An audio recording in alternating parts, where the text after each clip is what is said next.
Casting a heavy glance at the crowd, he announced the fall of the emperor and, obeying the law, condemned the culprit to certain death. Fear gripped the condemned man. Despair overwhelmed him, but the sentence was already inexorable and cold, like the executioner's steel. The next moment, the square exploded with jubilation, filling with the roar of soulless joy and cruel triumph. Only the young lady, alone in the midst of the madness, watched what was happening with horror in her eyes, unable to turn away. A cold realization pierced her, leaving a heavy emptiness and a sticky, nagging fear inside. Later, she walked through the jubilant crowd, hearing how everyone rejoiced at the execution that had taken place before the Duke's return. The crowd whispered that if he had fallen into the hands of a cruel ruler, his family would have been wiped off the face of the earth and sent to the scaffold. The memory of the bloody war lived in everyone, because the Duke had taken the life of the king himself with one blow. No one expected such swiftness, since usually even enemies were given a chance to negotiate and escape. His actions instilled fear, causing people to wonder if he had lost his mind amidst the bloody battles. The thought of his imminent return troubled their hearts, and under the pressure of these conversations, the young lady dropped the basket. The noise attracted attention, and those around her immediately recognized her, because she was a famous doctor from the neighboring street. As she made her way through the crowd, Eileen heard sincere words of gratitude for the lives saved. Both men and mothers thanked her because her care restored health to even the weakest children. Deep down, she believed that everything would be fine, despite the risk associated with the forbidden medicine. Eileen knew that she had to endure all this, no matter how difficult her fate might be. Everything she did was dictated by one goal: to save the Duke, even at the cost of her own fate. Sometime later, Eileen returned to the lab, rushing to complete her research before her secret became clear. Having crossed the threshold, she drowned in disturbing thoughts that gave her neither peace nor clarity. But a strange silence instantly dispelled everything, and looking around, she felt a chill run down her back. A heavy premonition squeezed her heart, because the tavern had never known such a frightening emptiness before. Eileen reached out to the door and froze for a moment, overcome with doubt and a dull fear of the unknown. Pushing aside the intrusive thoughts, Eileen forced herself to calm down, realizing that she had sunk too deep into her worries. She slowly entered the room, but froze at the threshold, as if sensing an invisible threat. She looked ahead in bewilderment and saw a young man whose beauty seemed almost unreal. The realization struck her. Standing before her was Archduke Cesare Cal Erzet himself. His cold gaze and the quiet call of her name threw her off balance, leaving her in complete confusion. Eileen was confused and tried to understand how he managed to return so quickly, leaving no trace of time. Cesare only smiled faintly, and her restrained congratulations on her victory sounded fragile and uncertain. As he approached, he coldly hinted at her actions, and bewilderment instantly gave way to alarm. His heavy gaze pierced her, revealing the truth, and the words about the secret production of prohibited substances paralyzed her. Looking around the laboratory, he made it clear with cold clarity that she had failed to conceal the production of opium. Eileen, overcome with fear, called out to the Duke, but his heavy gaze only intensified the growing sense of doom. He coldly made it clear that excuses were useless, since such acts were punishable by death, and his power was unlimited. Unable to withstand the pressure, she collapsed to the floor, her whole body trembling and losing the last of her composure. Tears broke through despair, and the only thought that sounded in them was the desire to help him. Gathering her last strength, Eileen revealed the truth, admitting that she acted to save the wounded soldiers. She sighed heavily, aware of the risk, but still believed that even the forbidden could serve as a salvation. The next moment, he touched her face with unexpected gentleness, and it destroyed her fear. His calm smile broke the tension, making it clear that he had no intention of intimidating her. Taking off his glasses, he looked at her differently, as if seeing something much more in her. Having put his glasses back in place, he suddenly proposed marriage, and Eileen froze, unable to comprehend what was happening. Cesare looked at Eileen with a soft smile and quietly asked her about her answer, waiting for her reaction with surprising patience. Eileen froze for a moment, embarrassment gripping her, and she couldn't believe she had heard correctly. She was puzzled because she never expected such unexpected and playful actions from him. The Duke continued to watch her closely, patiently waiting for her to collect her thoughts. Suddenly, memories from his dark past came flooding back to him, darkening even the ease of the moment. A moment later, he heard the bitter words of Eileen, who admitted that she had not wanted to marry him at all. Kizure raised his eyebrows in surprise, struck by her frankness and unexpected refusal. With a slight smile, he admitted that her words had been offensive and asked if she would have preferred the guillotine to marrying him. He tried to understand her motives, because the alternative was stark: either death or being sold to someone. A heavy sigh escaped his lips, and he again quietly asked why she had decided to refuse such a serious offer. Eileen looked away and confidently stated that he did not love her, and his concern was dictated only by duty to her mother. She believed that for him she was still a child, and the need for an heir only determined his actions. Without looking up, she added that close contact with her was beyond his strength, and that he would not be able to bear it. Her innocent monologue was interrupted when the Duke approached and decisively pulled her towards him.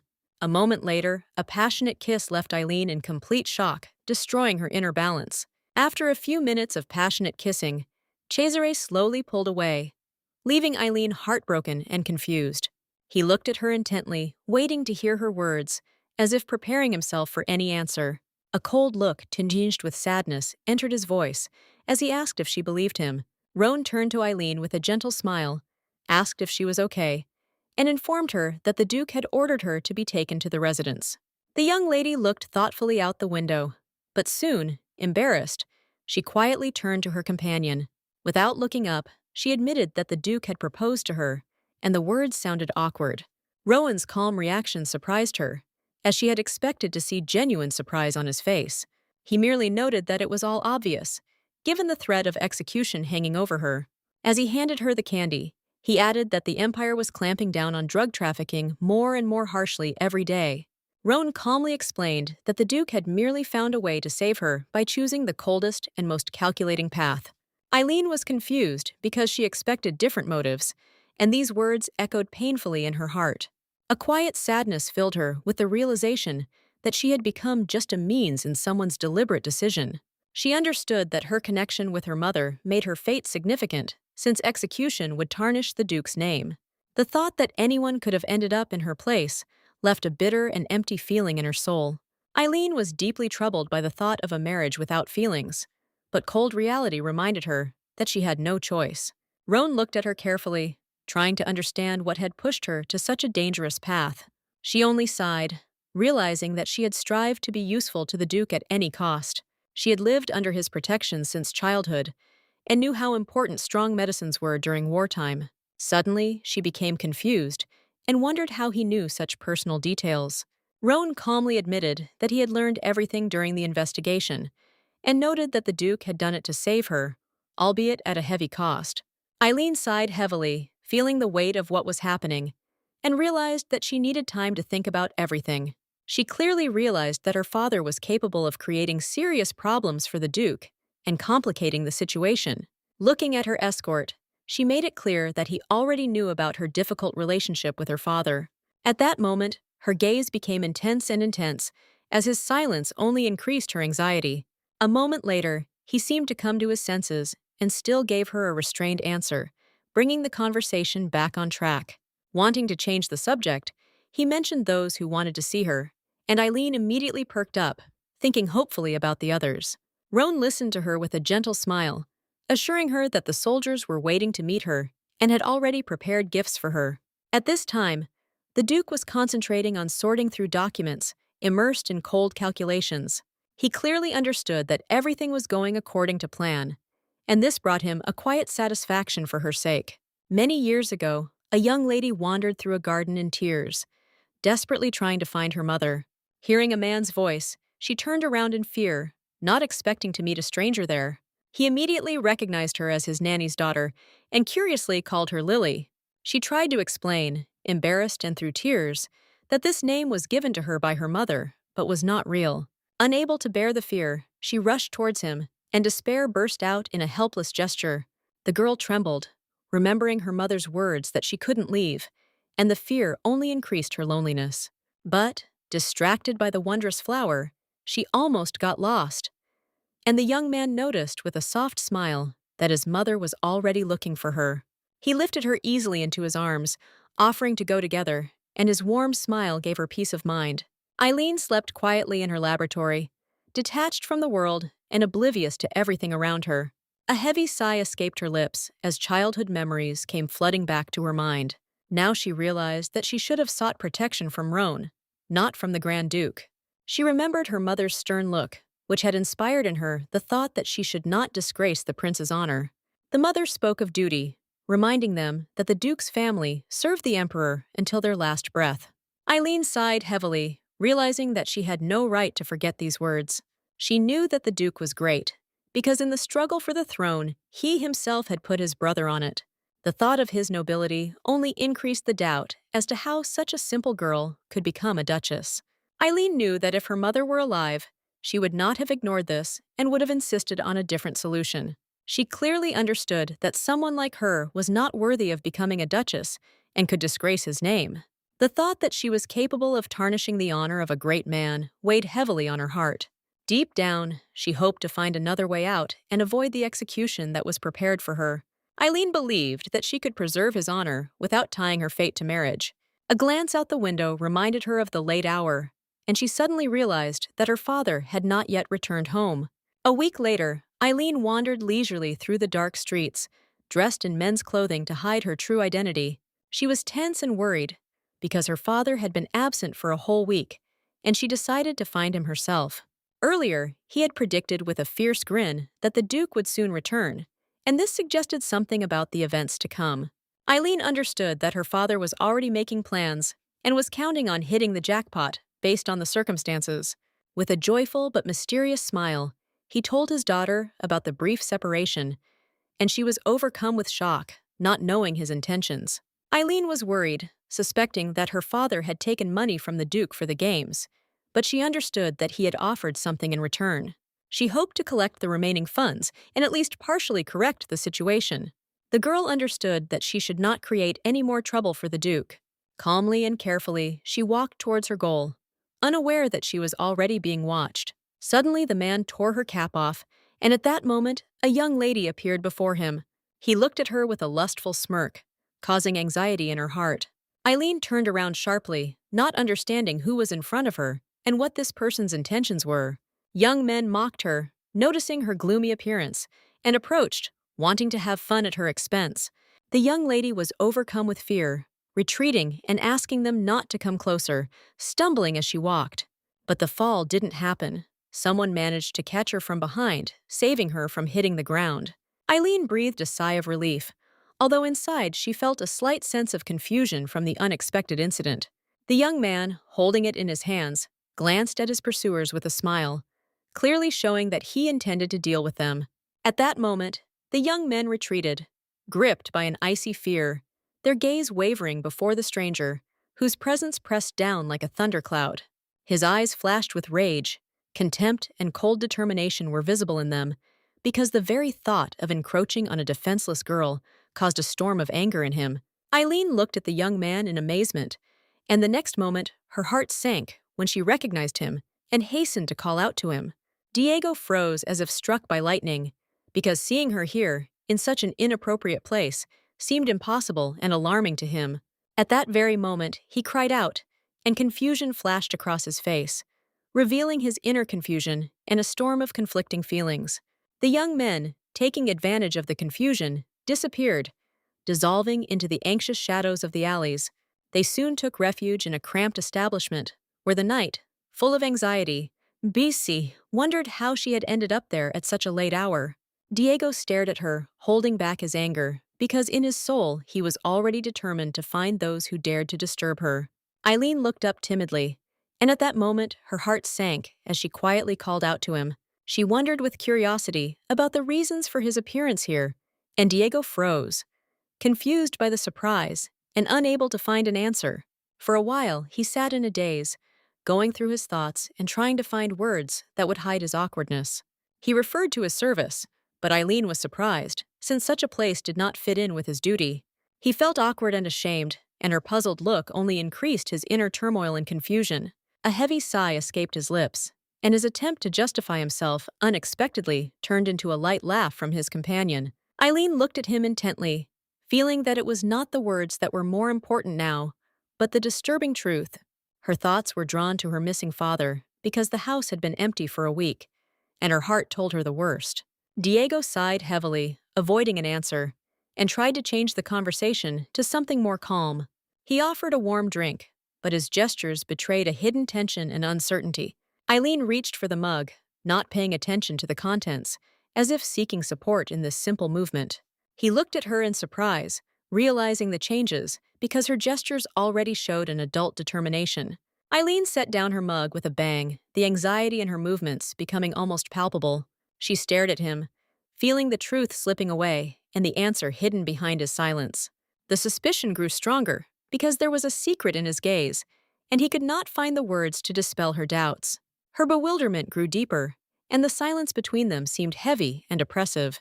At that moment, the Duke appeared, whose calm only increased the tension, as if he knew more than he wanted to show. After a while, they retired to a room where the Duke offered refreshments in a discreet manner, avoiding the usual tea. Eileen was embarrassed, unable to understand why he had found her in such an awkward and disheveled state. A disturbing suspicion flashed through her mind that in his eyes she looked pathetic and helpless. She looked away, but turned her gaze back to the Duke, as if seeking an answer and support from him. The words froze on her lips as his cold, menacing gaze suddenly froze her will. However, after a moment, his expression softened and a gentle smile dispelled the heaviness of the moment. He came closer and with unexpected care treated her to cookies, as if trying to restore her lost peace. He treated her with gentle care, and Eileen was tormented by a vague feeling, trying to understand the strange expression on his face. She convinced herself that it was just a figment of her imagination, because his gestures were full of genuine concern and calm. A moment later, she was overcome with embarrassment, and she withdrew internally, wanting to cope without anyone else's help. Cesare looked at her with a warm smile, finding her confusion unexpectedly touching and tender. There was a calmness in his gaze, as if he wanted to dispel her tension and hidden fears. He looked at her intently, and in that look there was a quiet confidence that could be disconcerting. Eileen froze, feeling embarrassment spreading warmly through her, as this kind of behavior was unusual for her. She looked away, doubting in her heart and trying to understand the true intentions that were hidden behind his words. Memory told her that he had been different before, and this only increased her inner uncertainty. Now everything seemed to have changed, and the thought of a marriage without feelings worried her more and more. He smiled softly and calmly, as if years of separation could really change even the most steadfast feelings. She looked at him with bewilderment, because she knew that the war had only lasted 3 years, and his soft smile was silent, louder than any words. Embarrassment colored her cheeks, and she looked away, asking him not to stare so piercingly, but he only smiled in response. Without wasting a minute, Eileen began to explain that marriage would not solve the problems now, gradually moving on to a conversation about her medications. Cesare barely listened, slowly approaching, and a question flashed in his gaze about whether she liked their kiss. She was confused, her heart trembled, because the thought that she might not like this with him seemed impossible. It was a kiss with a man she had secretly loved for many years, and the memory of him fluttered in her heart. But she could not tell the truth. The desire to complete the study and the rejection of marriage were born from a deep hidden love. She understood that she had to refuse, despite the storm of feelings and the ardor of her heart that burned within her. Eileen knew she had no place next to such a great man, whose power and status seemed unattainable. Gathering all her courage, she admitted that the kiss had not done what he had expected, hiding her anxiety beneath her words. Cesare looked at her intently, reminding her that he had already spoken more than once about the dangers of turning a blind eye to lies. Eileen looked away, embarrassed, and hastened to justify herself. The kiss was the first, and she was simply confused. The Duke smiled softly, promising that such moments would be repeated until she got used to it. She was taken aback, not expecting to hear such words, and her heart sank in surprise. A moment later she blushed and declared that this could not be repeated. Exclaiming, she reminded him that she had recently eaten cookies and drunk beer, adding to the embarrassment. Despite her protests, the Duke only looked at her tenderly, as if it was all part of a game and care. He approached her, and a soft kiss on her fragile neck made her freeze, filled with embarrassment. Passionate touches engulfed her body, and the young lady, confused and embarrassed, screamed, asking him to stop. He continued to touch her tenderly, but her sudden excitement burst out into a cry asking him to stop. Cesare kissed her hand, as if transforming passion into respect, and invited her to the imperial palace for a banquet in honor of the victory. His gaze became piercing and soft at the same time as he asked if she could come for him. Some time later, Diego saw Eileen off, confused by how their paths had crossed in this sinister place. Later he came to the Duke, reporting that the young lady had already left, expecting peace and quiet. But at that very moment he was taken aback, noticing the man who was calling him with desperate insistence. The man grabbed the knight's leg, begging for mercy and shouting that Eileen was looking for her father. Diego was shocked and did not understand why he was kept in such a terrible place where fear hung in the air. He remained silent, only distracted when the Duke called him, trying to collect his thoughts. Cesare sighed heavily, demanding that his subordinate no longer give Eileen alcohol, as if concern was mixed with stern determination. He strictly ordered the knight to hide any bottle, and when the man disobeyed, he begged, raised by the Duke. With a fierce grin, Cesare looked at the Baron, asking if he had any things left that could be sold. The Baron screamed and begged for mercy because he had no intention of selling his daughter. Trembling and fear were evident in every word. The Duke noticed the shrill scream with a sly smile, reminding them that they hadn't even started, and Diego was watching everything with a confused look. He saw that the commander was in a good mood, and the subtle changes in him could not go unnoticed. A few months ago, the king suffered a defeat, and the Duke watched him closely, as if preparing for the decisive step. He sighed heavily as he announced that the kingdom was now a vassal of the empire, but paused for a moment, as if considering his words.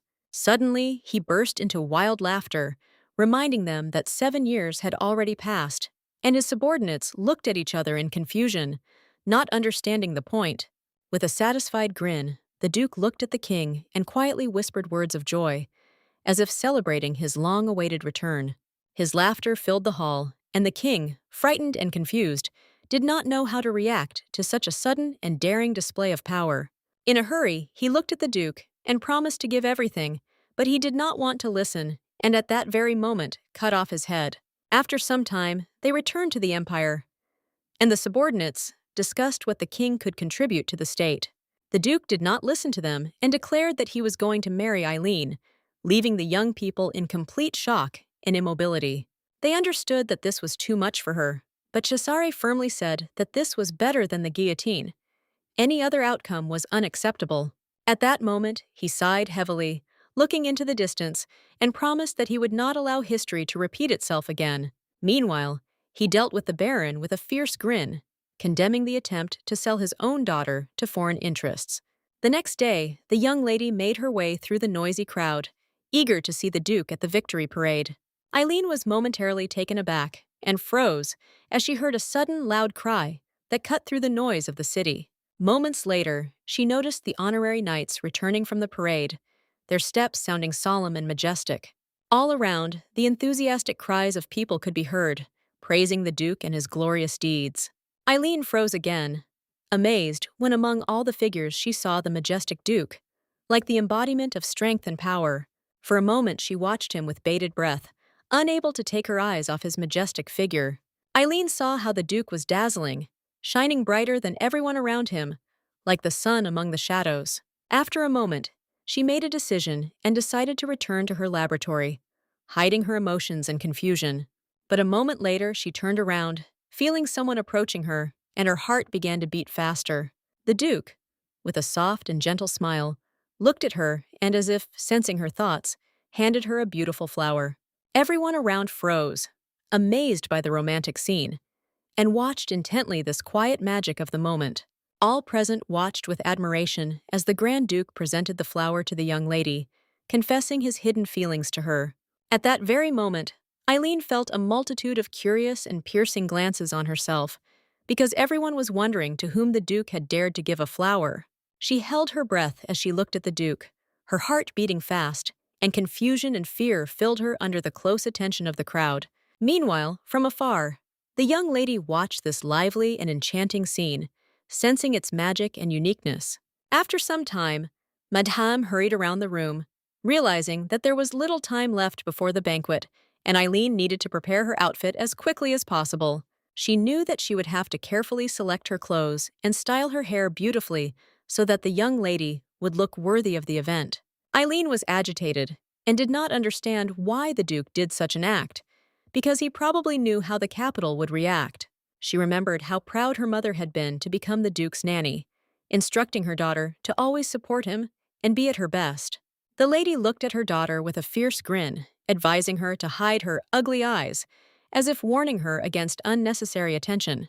Eileen sighed and calmly stated that she did not need jewelry, causing shock to the madam, who had already imagined her as a beauty.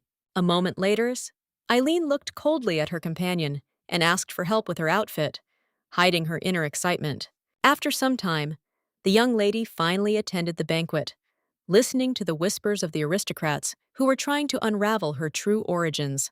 She couldn't help but wonder whether she should have appeared in such an important and noisy place. At that very moment, she sighed heavily, realizing that it was impossible to refuse the Duke, who had invited her himself. Casting aside her doubts, she hurried towards the Duke, wanting to greet him, and did not notice how she collided with another lady.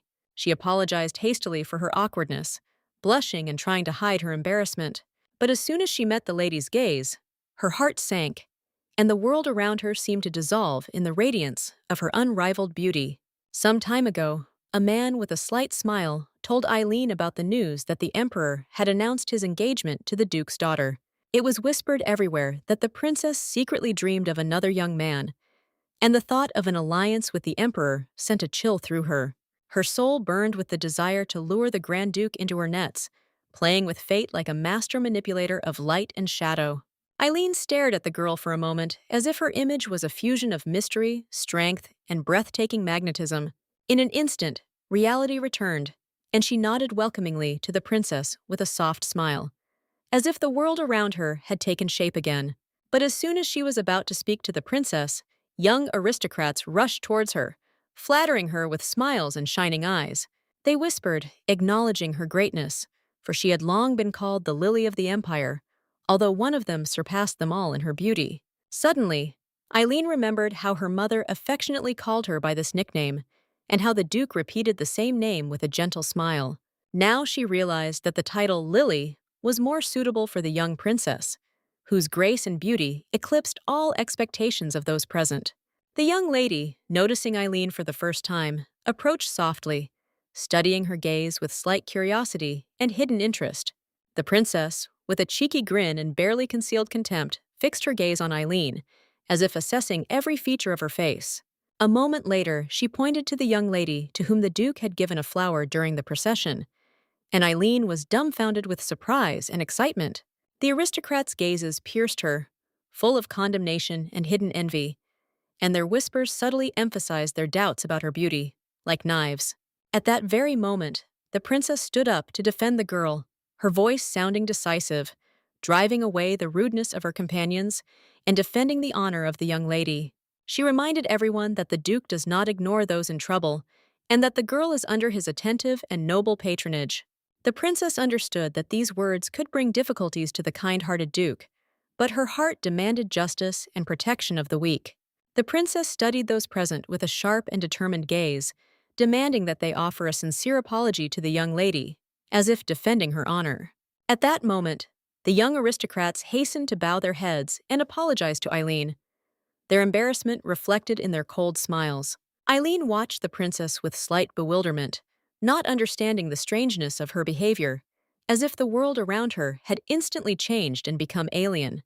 Roan, interrupting the conversation, approached the young lady, his steps confident, his gaze focused, and his movements radiating tense anticipation and determination. He looked closely into her eyes, leaned over and said that he had been looking for her for a long time, and that everyone was already waiting for her arrival, and that his heart was beating in anticipation of the meeting. Eileen bowed her head in deep respect and acknowledged that it was a great honor for her to meet the princess, looking forward to a future meeting. The young lady watched the princess's reaction closely, as if studying every gesture, every movement, trying to unravel her hidden thoughts. They also watched as the lady left with the knight, realizing that he was under the direct influence and subordination of the Duke. The girl's gaze quickly caught that the young lady enjoyed far more serious patronage than they could have imagined, and this caused awe. After some time, the young man expressed his gratitude to the lady for her presence and added that the Duke would be incredibly happy to see her again. Eileen admitted with a slight smile that the Duke had taken care of everything, and she easily found herself in a shining banquet hall, full of light and music. She added that the Duke had sent her a maid who had gracefully helped her get ready, transforming an ordinary outfit into a dazzling evening look.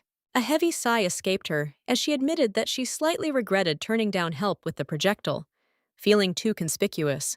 Roan looked at the lady carefully, his eyes filled with confidence, and he gently stated that her fears were not at all true. At that moment, Diego approached them, his voice sounding sharp. He noted that a different outfit would have attracted even more curious glances and envy. He took a deep breath and added that in that case, all the men in the capital would immediately surround her as if she were the sun to which the rays were reaching out. Diego, with a slight smile, informed the young lady that she would soon meet all the guests, and added that he had bought her a stuffed rabbit as a gift.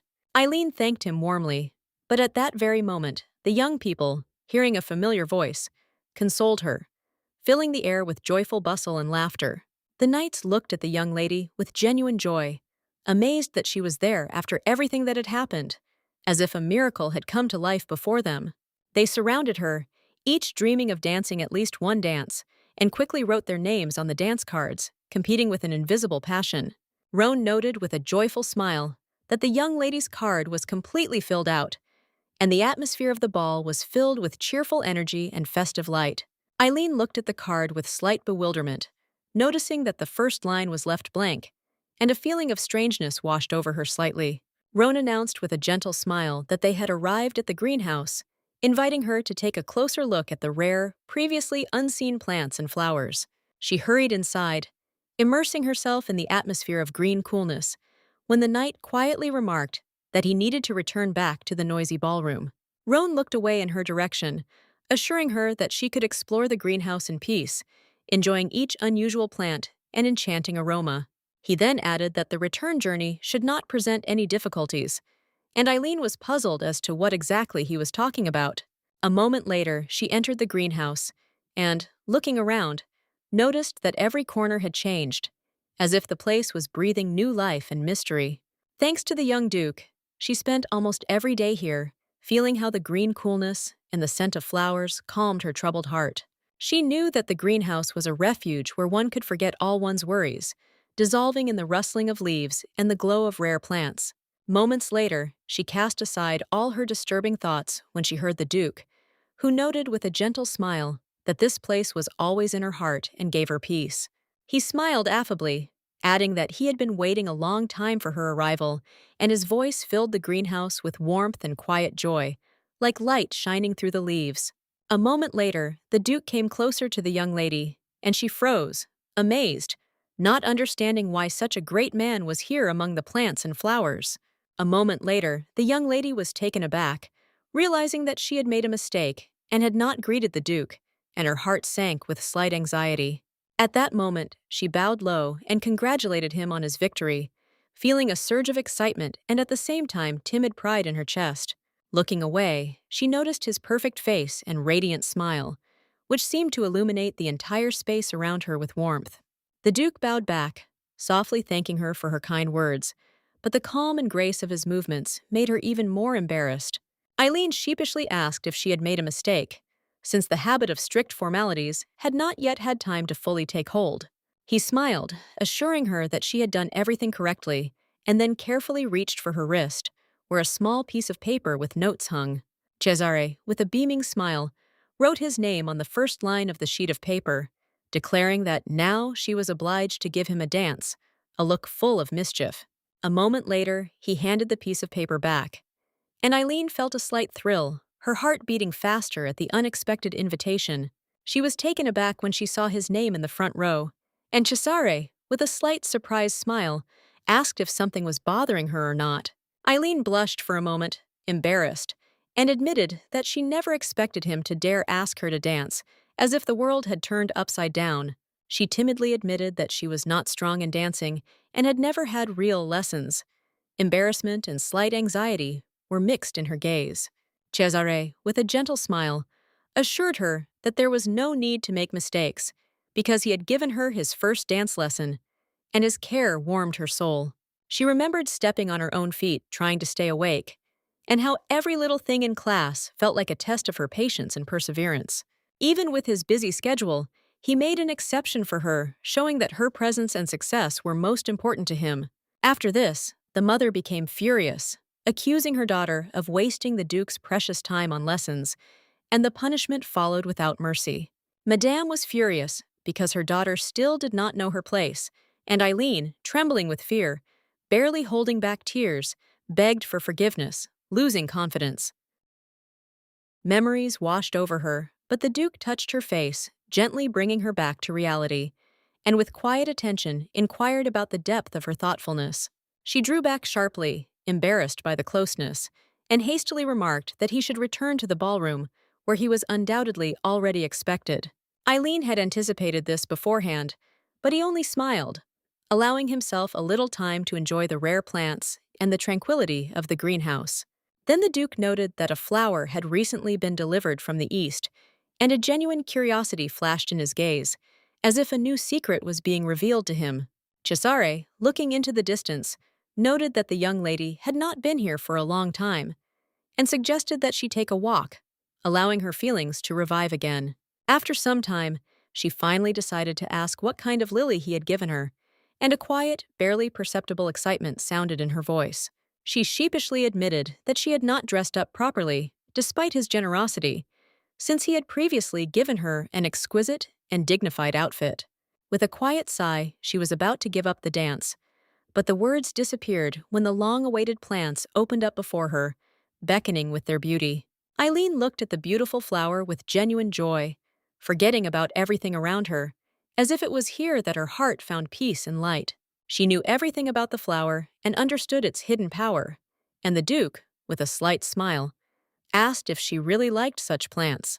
She smiled softly, admitting that it was not love, but a strange interest that drew her to these mysterious and dangerous creatures of nature. At that very moment, the Duke reached out to the flower, and her heart sank painfully, anticipating something alarming and inexplicable.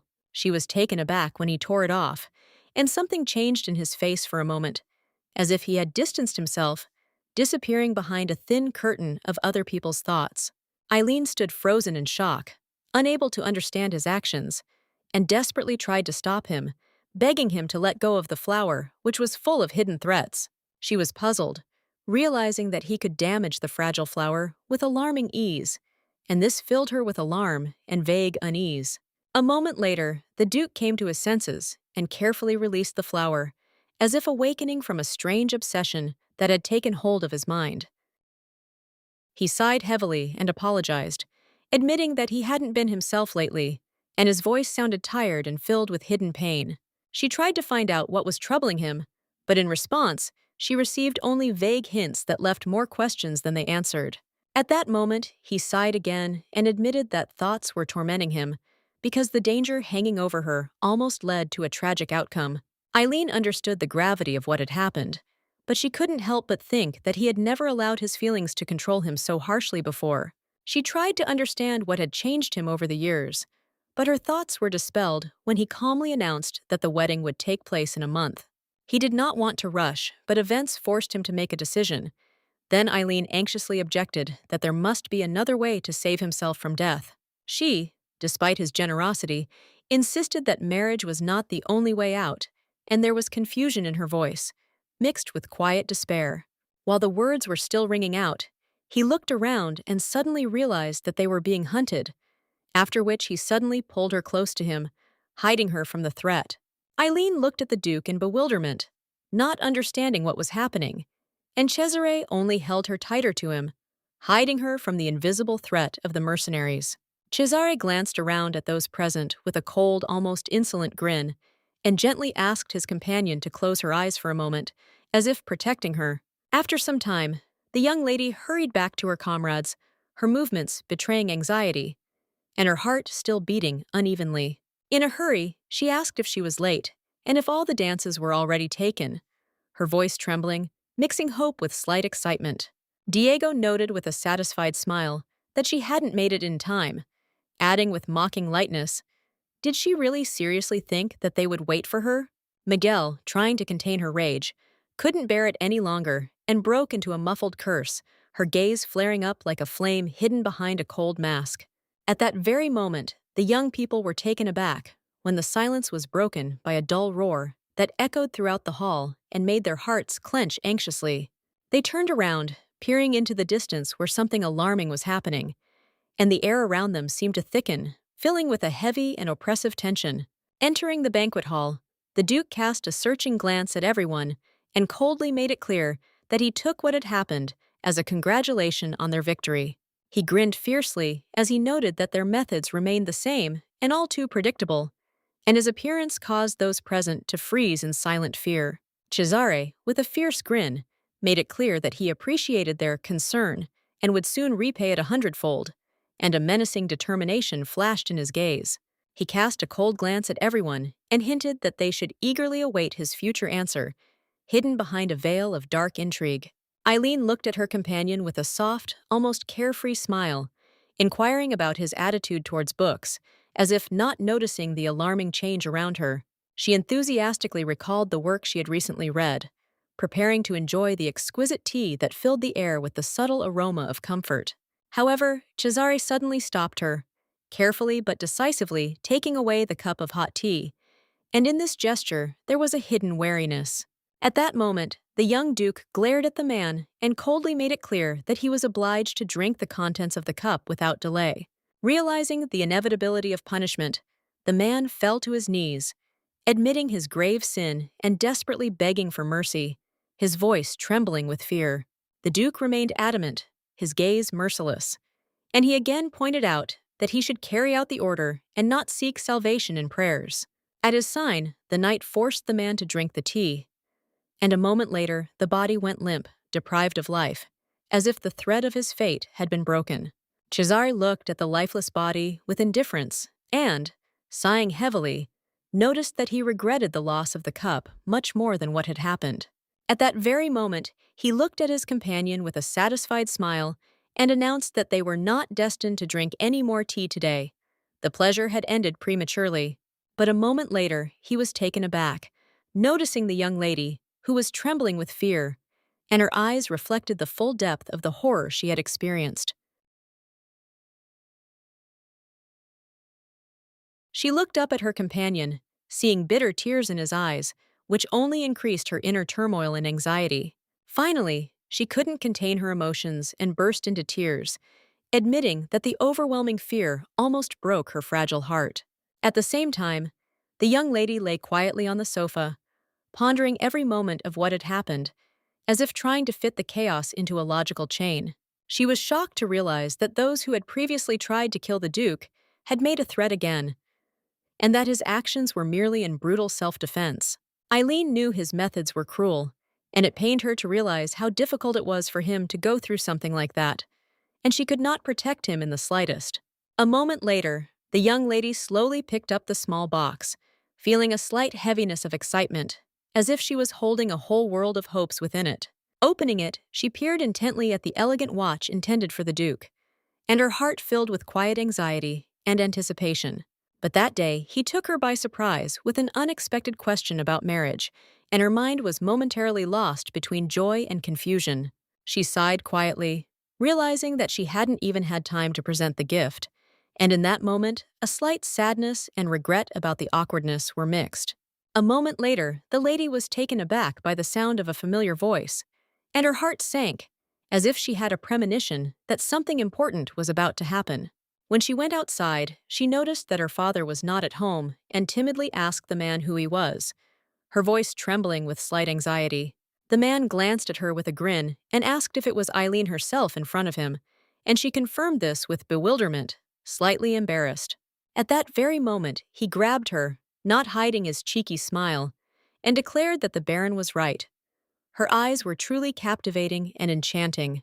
The man explained that the Baron had agreed to sell him some goods and had taken an advance payment, but no matter how long he waited, he had not received what he had promised, and she asked with a tremor what it was. He looked at her with lust, and with a bright, almost sinister grin, said that the Baron had sold the only thing he had left, and that was his own daughter.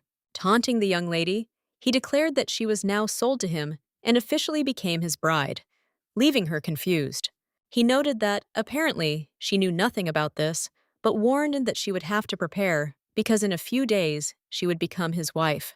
He casually threw the contract at her feet, informing her that it was time to say goodbye to her old life and prepare for the inevitable emigration from the country. A moment later, the man left, and the young lady froze, numb with horror and the complete unexpectedness of what was happening, her heart beating furiously. At that moment, she remembered the words of the Duke, who had once asked why she had refused his offer, and the meaning of the threats came back to life in her memory. The Duke had warned her that the choice was stark. Either her head would be cut off or she would be sold to someone, and the thought once again enveloped her in cold fear. Eileen was frightened, realizing that the Duke was already aware of all the events, and her heart sank with anxiety and uncertainty.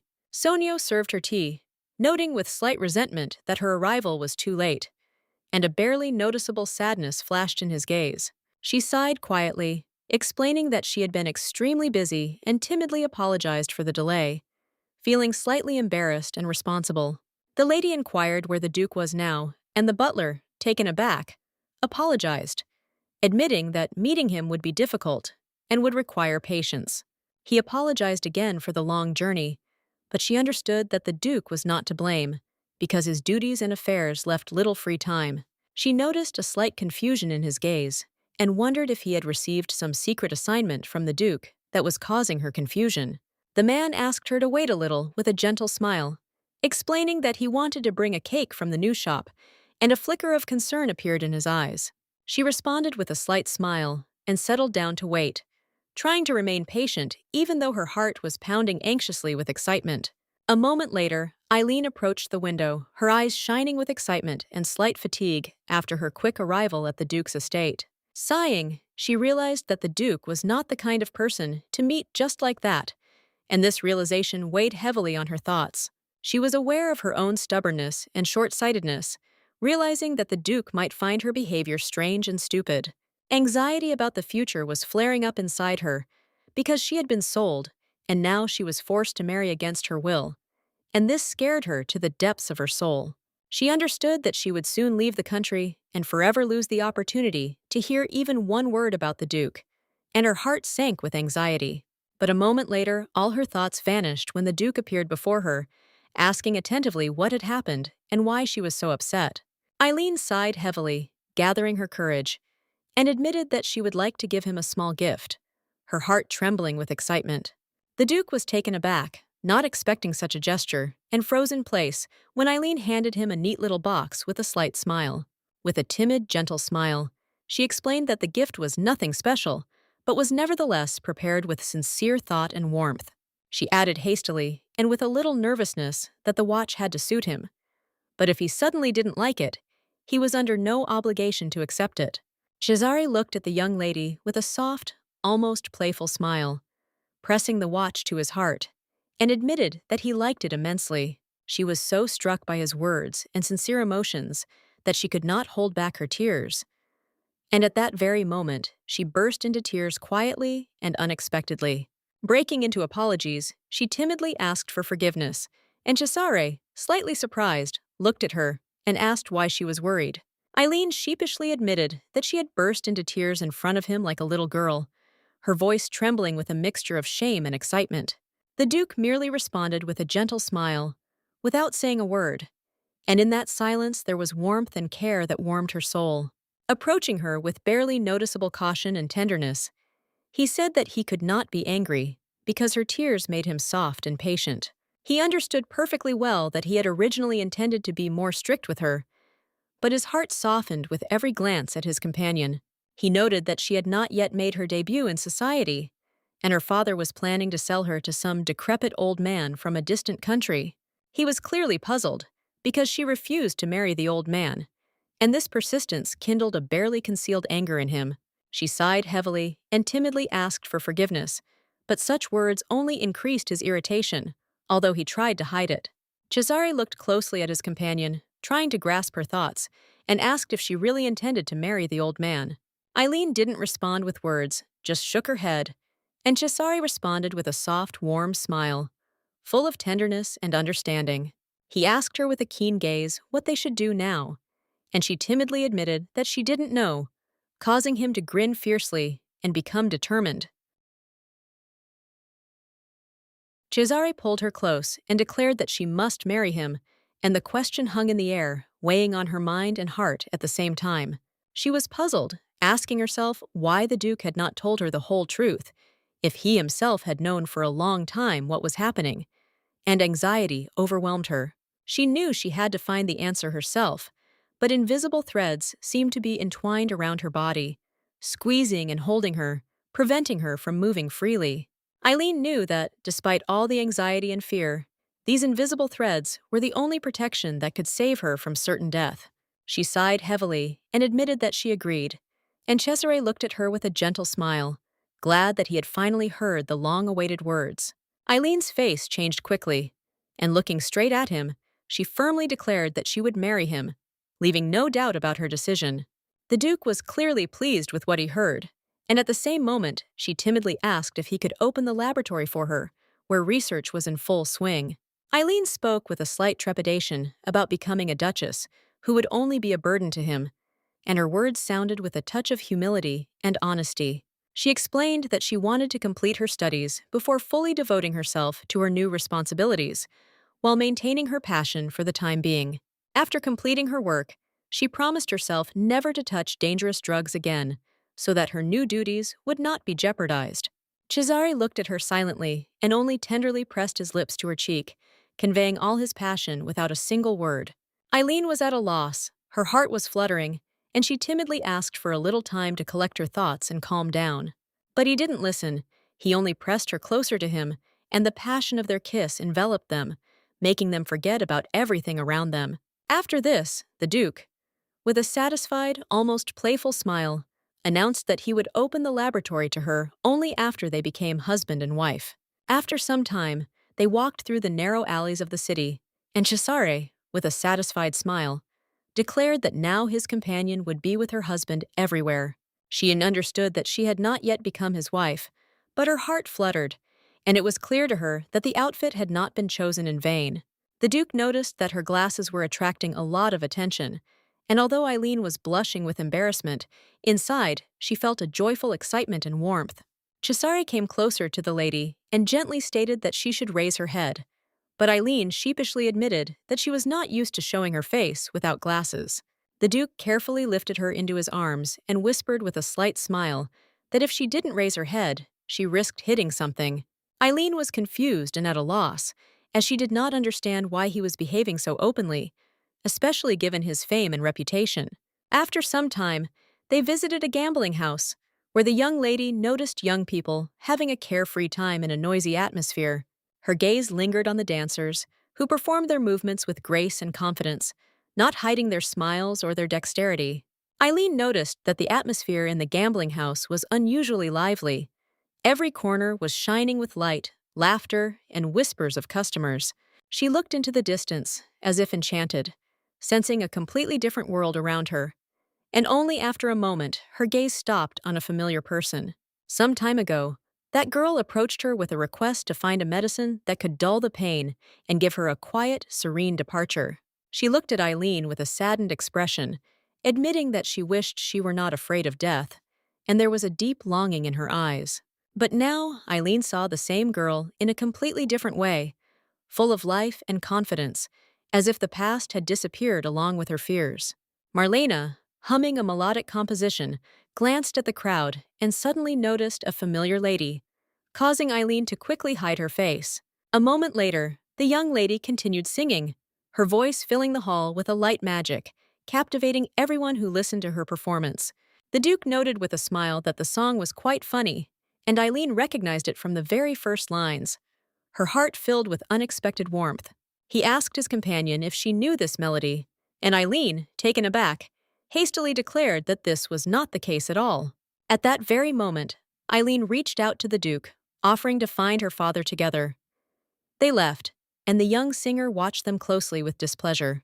A few minutes later, the young people approached the next room, where quiet shadows and subdued lighting created a feeling of anxious anticipation. The Duke glanced sideways at his companion and cautiously asked if she was sure she was ready to meet her father, to which Eileen firmly stated that she had to see everything for herself. Eileen took a deep breath and stated that she had to understand why her father wanted to sell her, and this decision tormented her heart with anxiety. The Duke looked intently at his companion. Fury and anger blazed within him, but he silently agreed to support her intention, restraining his emotions. Moments later, they entered the room, and the young lady froze, struck by the unbridled atmosphere that was contrary to her expectations. The Baron watched his companion with a fierce grin, feeling intoxicated and almost losing control of himself. His every emotion was obvious. The Duke glanced sideways at Eileen, noticing her confusion. His heart sank, but he maintained a cold and stern appearance, trying to hide his anxiety. The Duke asked if Eileen was so shocked, and the young lady stood frozen in amazement, not expecting to see such a scene. She was shaking with shock, not believing that her father was in this place, and the Duke, with a sly grin, immediately closed her eyes, protecting her. With a slight smile, he tried to calm his companion in a quiet and gentle voice, gently touching and holding her safe. The Madame looked intently at her daughter and asked with cold interest if she had noticed the scent of women's perfume on her father, studying his reaction. She declared with fury in her voice that it seemed her husband had spent the night with someone else again, and her heart was constricted with a feeling of resentment and anger. Madame was burning with rage. Her heart was beating like a hammer because her husband did not even show any desire to be next to her in bed. Madame whispered to her daughter with tender care that she was her whole world. Her love and attention were focused only on her. She explained that years of loneliness had made her deeply unhappy, and there was no one left in her life except her daughter. After a moment, the young lady slowly came to her senses. Her breathing evened out, and anxiety gradually gave way to determination. The Duke continued to gently reassure his companion. His words and touches seemed to dispel the cold and anxiety, enveloping her in care. She could not contain the storm of emotions and burst into tears at that very moment, allowing the tears to break out, releasing her soul from tension. A moment later, the Baron was led into the dungeon, doused with ice water. He stood in confusion, not understanding why such punishment had befallen him. The Duke turned to him with icy contempt, astonished that a man could amuse himself with women, betraying his own daughter for the sake of pleasure. The Baron looked around in confusion, at a loss to understand what had brought the Duke to such a harsh place and such a harsh punishment. The Duke, burning with rage and anger, stated that he himself had recently felt his own impulsiveness, not hiding his anger and determination. He looked at the man intently, his eyes flashing coldly, and with icy severity asked what would happen if he cut his throat. As he left, Cesare left the man with a final warning, stating that this was his last chance and there would be no more mercy. After a few moments, the Duke carefully carried the young lady to a calmer, safer place where she could catch her breath. He looked at her with a gentle smile and softly said that she could open her eyes. It was all over. The danger had passed. The Duke's gaze was accompanied by slight bewilderment, because he saw how the young lady was still trembling with fear, unable to calm down right away. Cesare, without wasting a second, hugged his companion tightly and confidently said that now everything would be fine. At that moment, Roan entered the room and politely called out to the Duke, getting his attention. He added that Marlena requested an audience, hoping for a quick resolution to the issue. The Duke smiled and noted with a hint of irony that this would be very difficult now. Roan looked at the Duke intently, but remained silent, as if assessing his reaction. A moment later, he quietly declared that the Duke had acted too cruelly after all. He was sure that the Duke understood perfectly well that the man would come for the lady, and could have prevented such a thing. The Duke calmly admitted that he had initially intended to act more decisively with the man, but had nevertheless held back. He added that he had not planned to meet the lady, but it was this moment that finally decided her fate. The Duke sighed and said that when he saw her face, his heart sank. Roan noted that the Duke could have dissuaded the girl from meeting with the Baron, but the Duke only said that it was her own desire. Roan understood that the Duke had deliberately shown her this to distance her from her father, since the lady had always been attached to her family. Looking at the Duke, Roan asked what to do with Marlena, since after the lab closed, she tried to find Eileen. The Duke, with a slight smile, said that he would allow their meeting, since Marlena could be useful in various matters. A moment later, the Duke ordered the knight to place news of the wedding in the newspaper. He wanted his companion to be unable to change her mind. The next morning, the young lady woke up hurriedly. She sighed heavily, realizing that she had acted like a child again. A moment later, a loud crash outside the window caught her attention, and she was taken aback. Eileen walked out of the house slowly, trying to understand what had happened. But at that very moment, she froze. Journalists surrounded her house in search of a sensation. Eileen was scared and confused, not understanding what was happening. A moment later, a loud shot rang out, and everyone present flinched.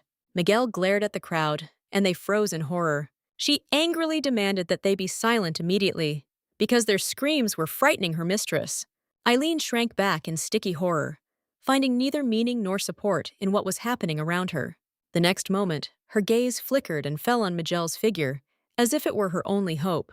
Miguel, beaming with warm confidence, quickly approached, radiating calm and the promise to settle everything without a trace of anxiety. With a soft sigh, she sensed her mistress's fear and, trying to calm her trembling, extended sweet comfort, like a shield from worry.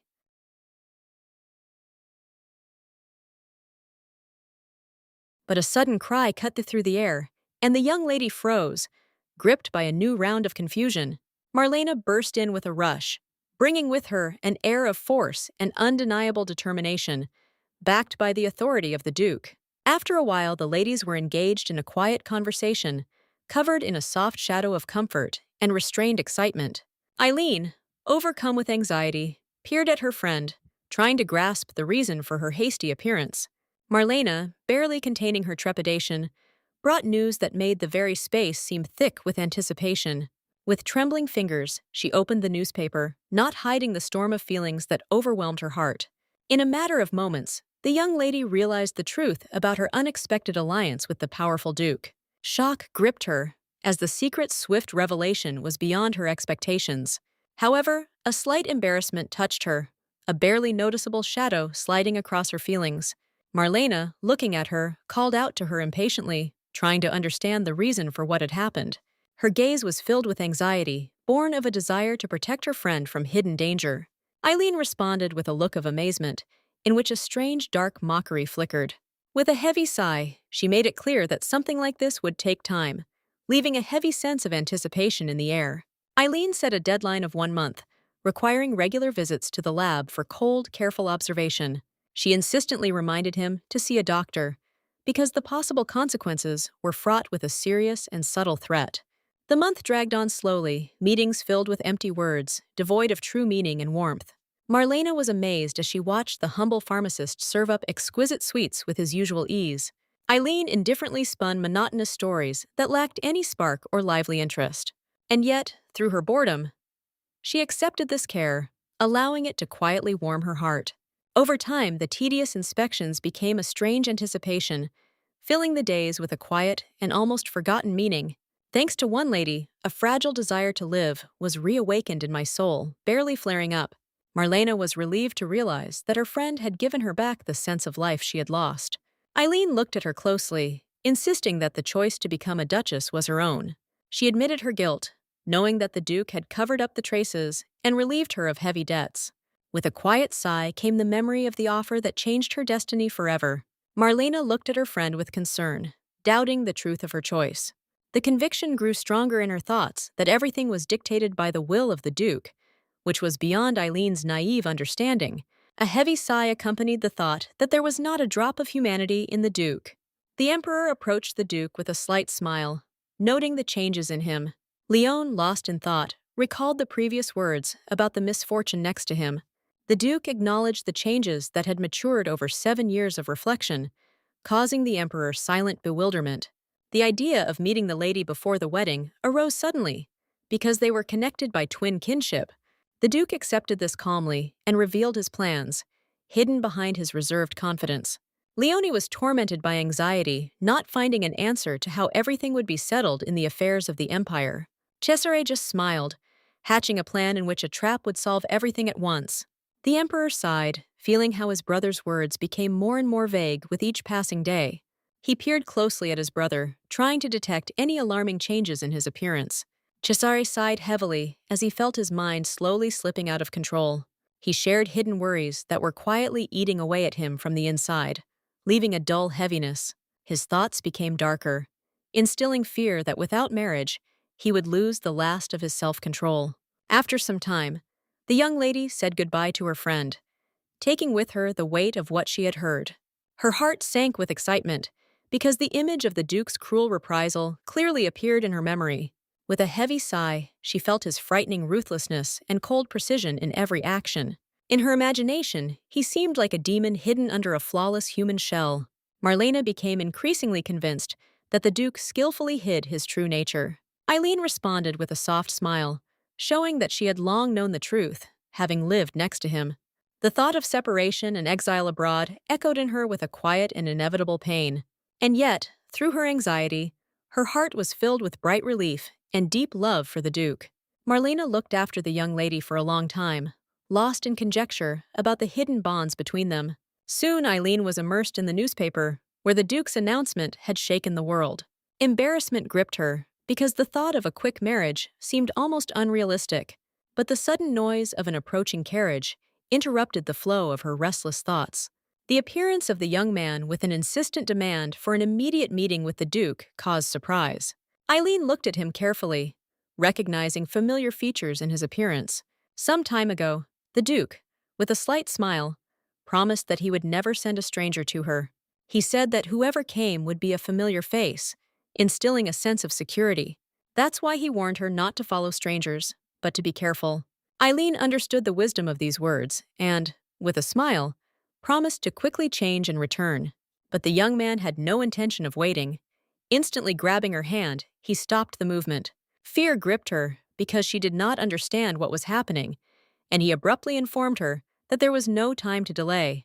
The blindfolded young lady sobbed softly and called for her mother, immersed in horror and loneliness. But as soon as she opened her eyes, her heart sank. In front of her stood the young Duke. As if from an unexpected dream, she looked at him with tears in her eyes, unable to understand how this was possible after his long war. Inside her, a thirst for an answer cried out, striving to understand the reason for such a sudden return. Cesare, with a gentle smile, responded and offered to leave, softening the alarm with his calm. A moment later, Eileen came to her senses, stunned by pain and noise, as if returning from a shaky nightmare. She froze as horror seeped into her bones, and the young man approached, grinning, declaring that he had been waiting for her to wake up. His gaze, full of audacity and desire, stopped on the defenseless lady, greeting her as the future Duchess. Some time ago, the Duke was informed of a traitor who had managed to kidnap a young lady from their ranks. He thought for a moment, realizing that his control had weakened and the situation had changed rapidly. A moment later, he firmly declared that he would immediately go to the President of the Senate, causing shock among the young people. Sinan noted that the chairman belonged to the military, and it was too bold to immediately consider him a criminal.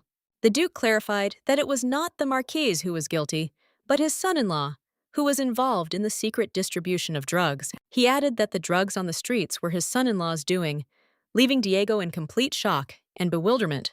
Diego asked if the gentleman had conducted his own investigation, but the Duke merely silently stated that it was time to go. While wiping his bride's glasses, he noted with a slight grin that she was already waiting for him, causing slight anxiety. Eileen, trembling with fear, confessed to the kidnappers that she did not know their goals, but she knew for sure that the Duke would not give in. She sighed heavily, believing that even for her sake he would not do something like this, since she was just a useless hostage.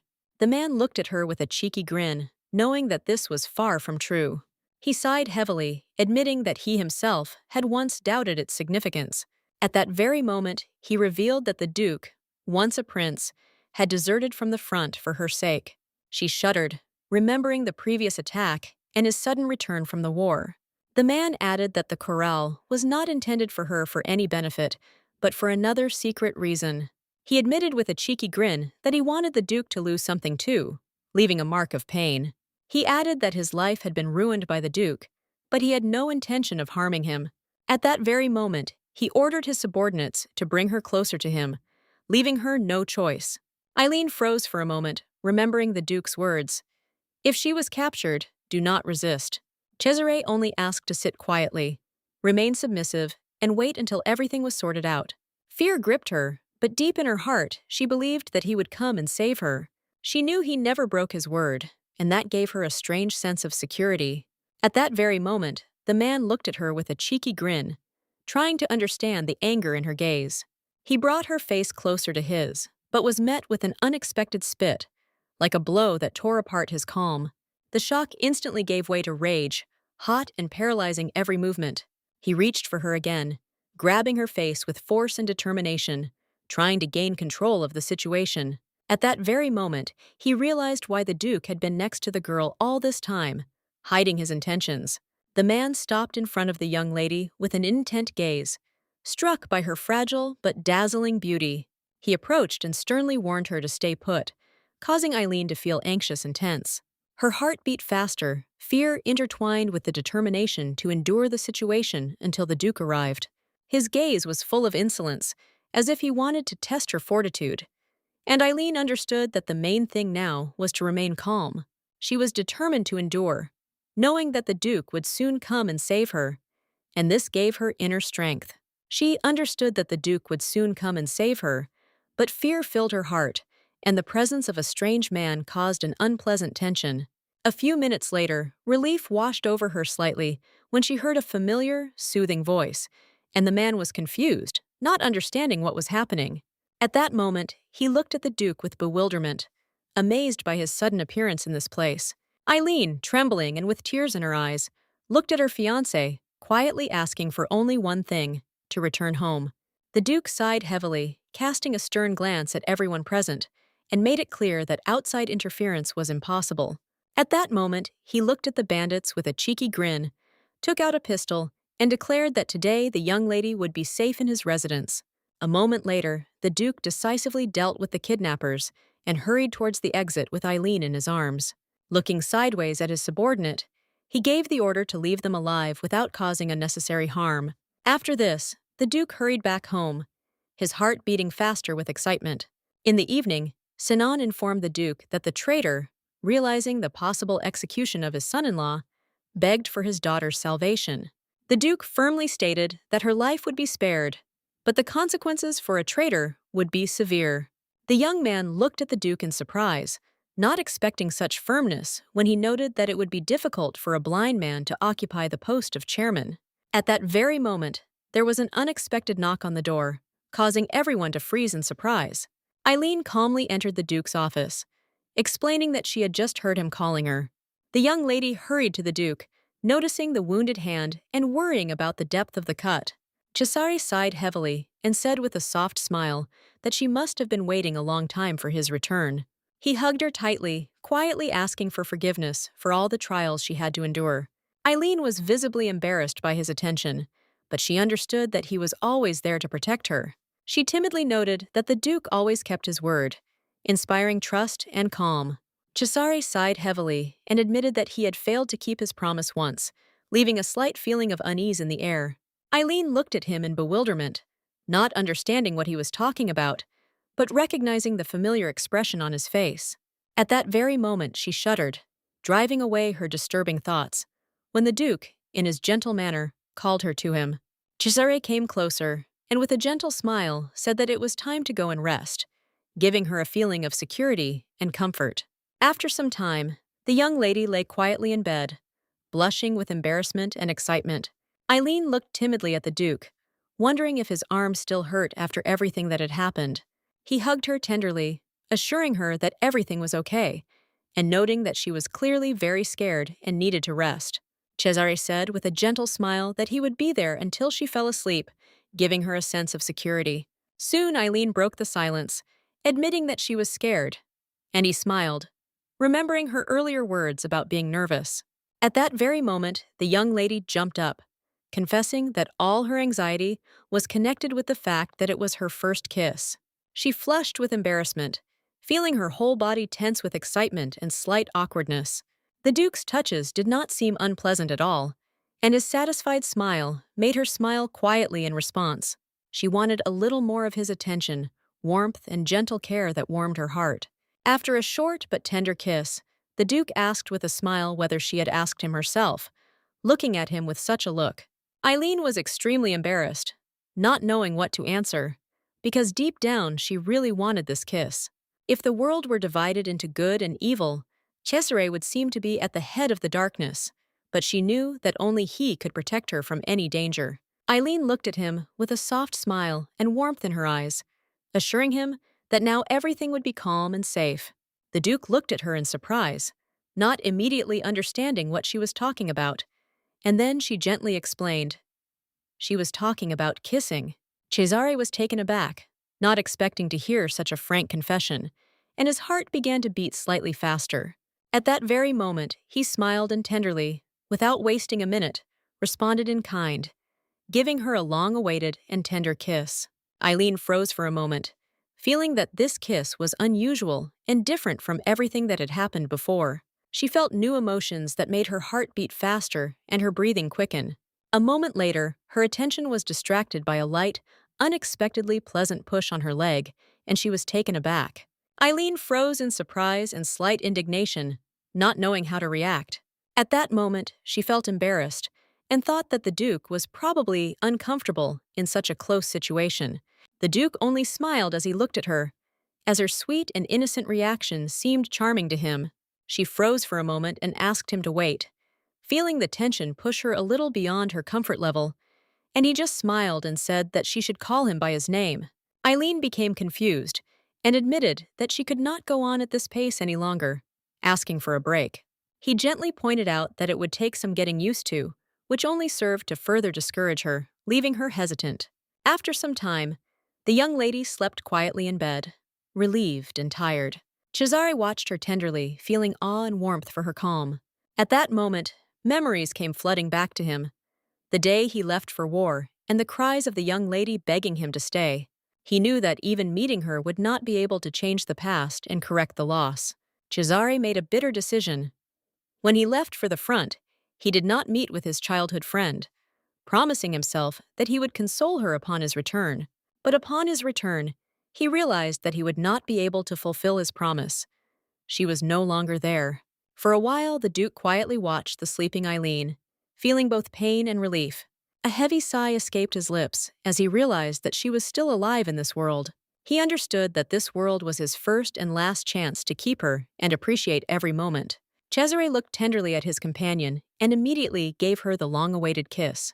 He knew he had to do everything he could for her, cherishing every moment, even if new trials and nightmares lay ahead. A few days later, the young lady's offender was severely punished, and the air was filled with anxiety, mingled with the dull solemnity of execution. When his head fell, the crowd erupted in jubilation, for everyone knew that he had woven his dark web with dangerous drugs. The young people stood there in confusion, not understanding why the execution had turned into a celebration, until they realized the ancient, strange superstitions. Miguel, with a worried look, claimed that possessing a part of the body of an executed person brought good luck, and that the bodies of noblewomen were considered the most valuable. The Duke slumped his shoulders and felt an internal shudder, realizing that such a sight was difficult to bear without a shudder in the soul. The thought arose in his heart that only a quick marriage could restore peace and calm the disturbing waves of his troubled consciousness. Some time ago, the emperor apologized with anxiety for challenging the young knight, for his heart was tormented by concern for his brother, who was capable of cruelty. As a brother, he couldn't help but feel a chill in his heart, knowing that his brother didn't speak or act without a good reason. Wanting to understand the essence of the incident, the emperor entrusted the knight with a secret task, carefully guarding the secret so that his brother would never learn the truth. Over time, the young people surrounded their friend with genuine joy, presenting her with gifts, each of which shone with special attention and warmth. Arguments flared up between them about whose gift was more beautiful, as if fate itself were laughing, throwing up sparks of rivalry and fun. Roan, watching his friends, felt that the young lady was no longer a child, and that she was now being given things worthy of the wisdom and maturity of her soul. Eileen glanced around at the group with a slight smile, a curious glint in her eyes that hinted at a casual dinner together. Soon they sat down at the table, where light chatter mingled with the aromas of the food, creating an atmosphere of warmth and relaxed joy. Diego, smiling broadly, savored each dish, as if the kitchen itself filled his soul with delight and peace. But suddenly he noticed the Baron's disappearance, and the slight smile was replaced by anxiety, cutting through the pleasant evening like a knife. With a smile that was already weak and confused, he noticed that the Baron could not come to his senses, and a deathly silence reigned around. The next minute, Diego stood in bewilderment, looking at everyone, not understanding how such silence had taken hold of their minds. Only then did it dawn on him that a mistake had been made, and with a slight groan of regret, he asked the young lady's forgiveness for his oversight. She smiled, her face radiating a quiet confidence, accepting the past and understanding why there had been so many harsh opinions surrounding her father. Sinan looked closely at the lady, studying every shade of her mood and trying to understand how her experiences affected her soul. He sighed, feeling uneasy. The recent horrors had left their mark, and he feared that the inner tension continued to squeeze her heart. Eileen instantly dispelled her doubts, remembering how the Duke had gently and carefully helped her recover, filling her soul with warmth and confidence. She sheepishly assured everyone that she was fine and that there was no need to worry, although the knights watched her with noticeable bewilderment. Understanding her determination, the knights gently changed the subject, and the conversation smoothly slid to the Duke, leaving the previous worries behind. Roan, looking intently at Eileen, began to talk about the Emperor's affairs, as if carefully preparing her for unexpected news. Soon he announced that the Emperor wished to meet her, and the air was filled with tension, mixed with a slight tremor of anticipation. At the same time, he sighed heavily, warning that everything must remain a secret from the Duke, and Eileen felt shocked, not expecting such a turn of events. Despite her inner turmoil, after some time, she gathered her courage and went to meet the Emperor, whom she had not seen for a long time. Eileen felt anxious and nervous. The need to meet the Emperor was inevitable, because marriage with the Duke required compliance with all the rules, and fear was approaching. Roan looked at the lady carefully, reminding her of past moments together as a threesome, in order to dispel her fears and remove any feeling of awkwardness. A moment later, he quietly wished his companion good luck, as if conveying to her the confidence and support that she felt so keenly inside.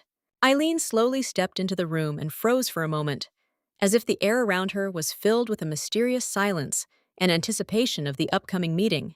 The Emperor met her gaze with a soft smile, and there was a slight warmth and a long-awaited feeling that they really hadn't seen each other for a long time. She bowed, observing all the rules of etiquette, but the Emperor, with a slight smile, suggested leaving the formalities behind, inviting her to a more natural conversation. Leone thanked the lady for her visit, and there was a slight note of anxiety in his voice, as he wanted to ask a question that would stir her thoughts. He stared at her, holding his breath, and Eileen remained motionless, not raising her gaze, as if guarding her inner silence. After a moment, the Emperor carefully inquired whether she harbored any resentment towards the Empire in her heart, as if testing every note of her mood. Then he turned to the sharp question, asking if she had asked the Duke to wipe out half the population, and the air around him grew heavy with tension.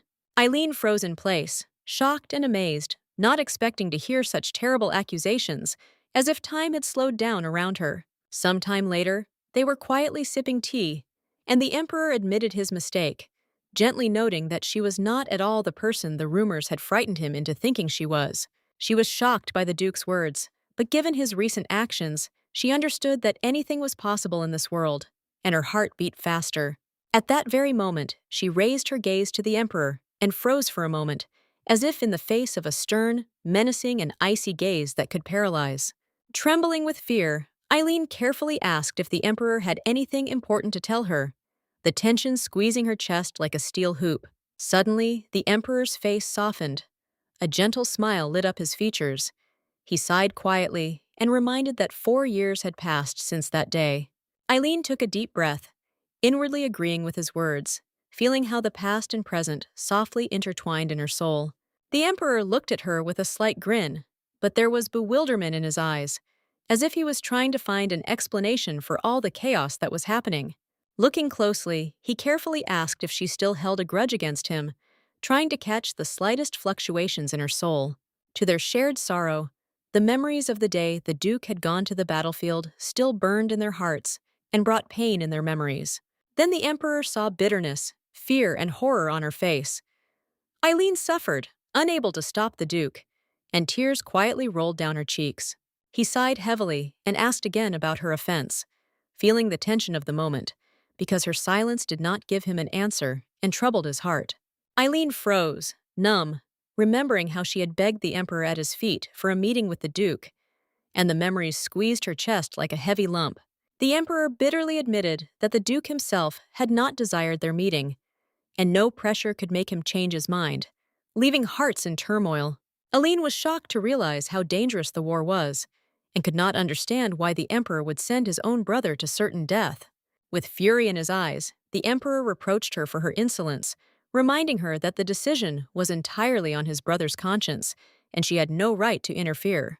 He repeated that Cesare had chosen the path to war on his own, and refused to meet with her, which made any of her discontent alien to his will. With a heavy sigh, the Emperor noted that he had already tried to dissuade his brother, but nothing could shake Cesare's resolve, and this burden fell on his shoulders. Leone was puzzled, realizing that his brother had risked his life by going into dangerous lands just to strengthen the throne and protect the empire. He felt no joy from this, but he understood that his brother sincerely sought to protect the state and those dear to his heart. Looking closely at his companion, Leone noted that his brother acted to protect the empire, in which she herself played an important role. He sighed heavily and added that she had probably already noticed his younger brother's strange behavior lately, which was causing concern. The Emperor explained that he had summoned her, assuming that she might have some information important to understanding what was happening. She was confused and could not answer when the Duke suddenly burst into the hall, asking why she left her husband alone and left without warning.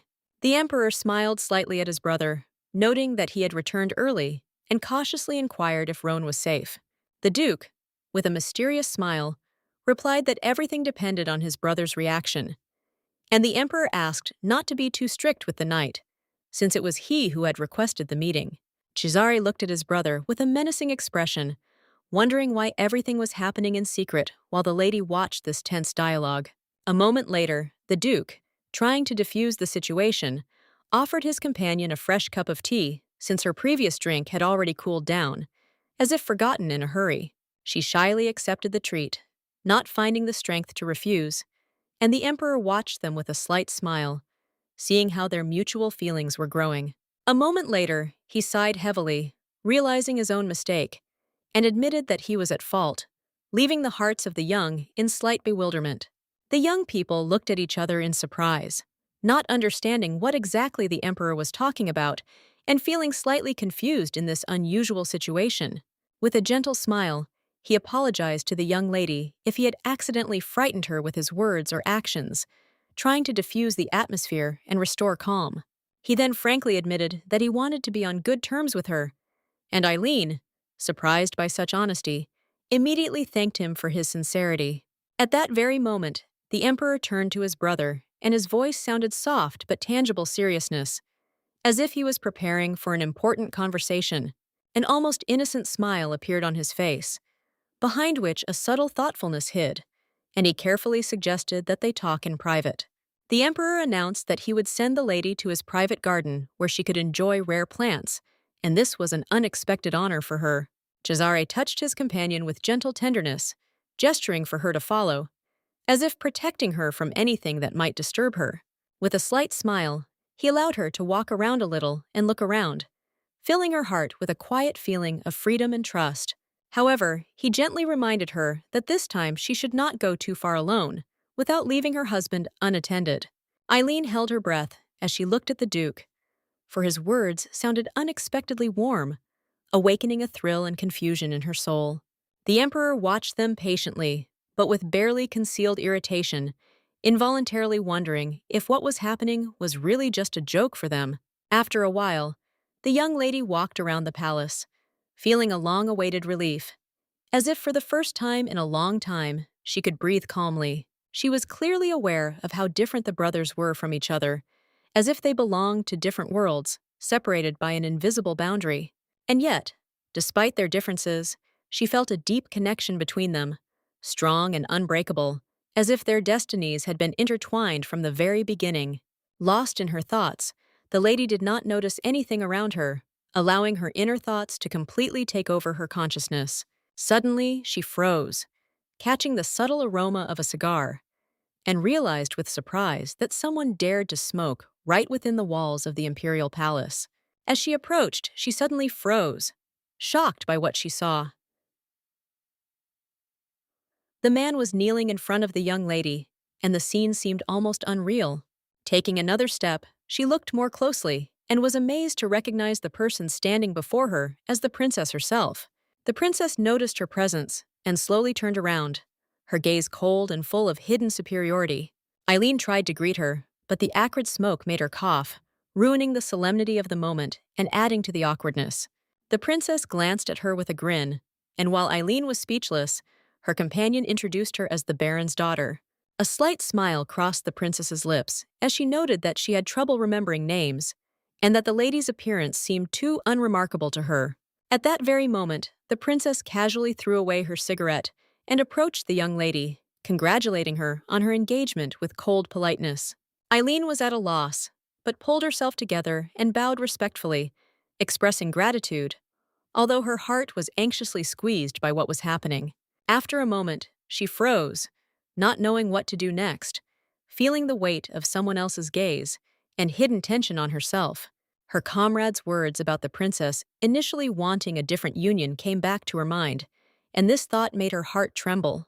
Her desire was directed not towards the emperor, but towards the duke, and this knowledge suddenly cast a cold, unsettling shadow over the meeting. Ortnella looked at her intently and hinted at her difficult situation, and Eileen responded with only a confused look, not understanding the hidden meaning. Ortnella coldly noted her difficult situation and touched on the topic of the dowry with barely concealed interest, as if testing her strength. At that very moment, the princess, with a mocking grin, made it clear that such things were obvious, and ignorance looked like almost unforgivable naivety. With a heavy sigh, she recalled the traditions where the bride prepares her dowry, and emphasized that without a mother and environment, such knowledge easily slips away. There was a hint of disdain in her words, and Eileen felt her confidence crumble because she thought one marriage was enough. At that moment, the painful realization came to her that she could become a heavy burden for the Duke, and this feeling squeezed her heart with cold anxiety. At that very moment, the princess looked at the lady with a daring grin, hinting that she was just looking for a new maid of honor, as if fate itself had brought her. She offered help with cool courtesy, emphasizing her financial difficulties, as if turning support into a thinly veiled humiliation. The idea that the lady could serve her until she had accumulated a dowry was expressed with the same mockery, and a stinging awkwardness hung in the air. At that moment, the Duke appeared and, looking at his beloved, reminded her that she should be walking in the garden, breaking the heavy atmosphere with his appearance. His gaze became attentive and demanding as he inquired about what had brought her to this place, as if trying to understand the hidden meaning of what was happening. Greeting the princess, he noticed how her face lit up, and she began to bombard him with questions with lively interest, not hiding her attention.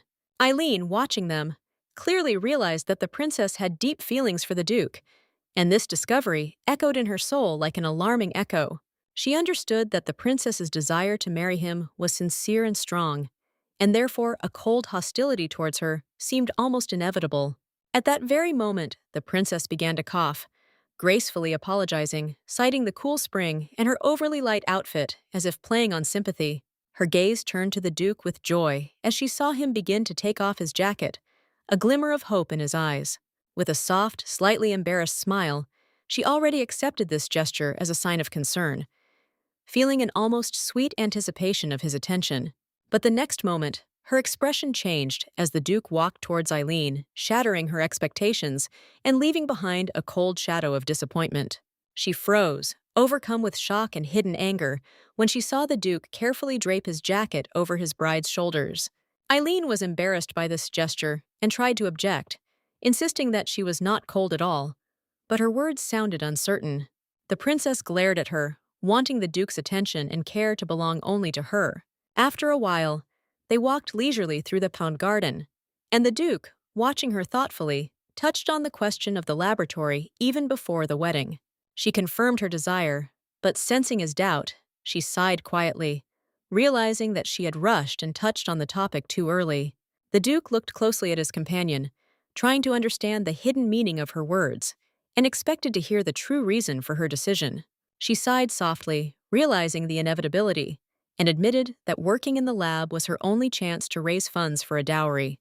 She noted with bitterness that she had not thought about this before, but the upcoming wedding required funds, and it was no longer possible to retreat. Cesare sighed heavily, realizing that the princess had sowed unnecessary doubts and worries in the young lady's soul, poisoning her thoughts. At the same moment, Eileen added that the matter was not limited to the dowry, and there was an unexpected firmness and determination in her voice. She made it clear that she was expected by patients and people who trusted only her medicines, and this duty was no less important to her than the wedding. She was genuinely concerned about her patients, because the new medicine she had created was finally beginning to bring long-awaited and encouraging results. Realizing the importance of the moment, she decided that the laboratory needed to be opened as soon as possible, without allowing circumstances to slow down her work. The Duke looked at her with a gentle smile and touched upon the question of how much money she intended to collect as a dowry with mild interest. Eileen was confused, but quickly admitted that she would have to calculate everything carefully, because first she needed to understand what a decent size should be. He suggested with a hint of mockery that if she lacked funds, she would break the law again, but she firmly rejected this, and he gently touched her lips. After a short kiss, the Duke quietly made it clear that he had already received his dowry, leaving a warm and embarrassed feeling in her heart.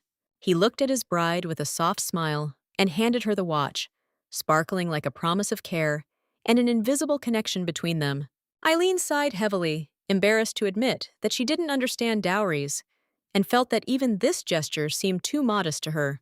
Cesare looked at her attentively but remained silent, hiding in his eyes both tenderness and the depth of his thoughts.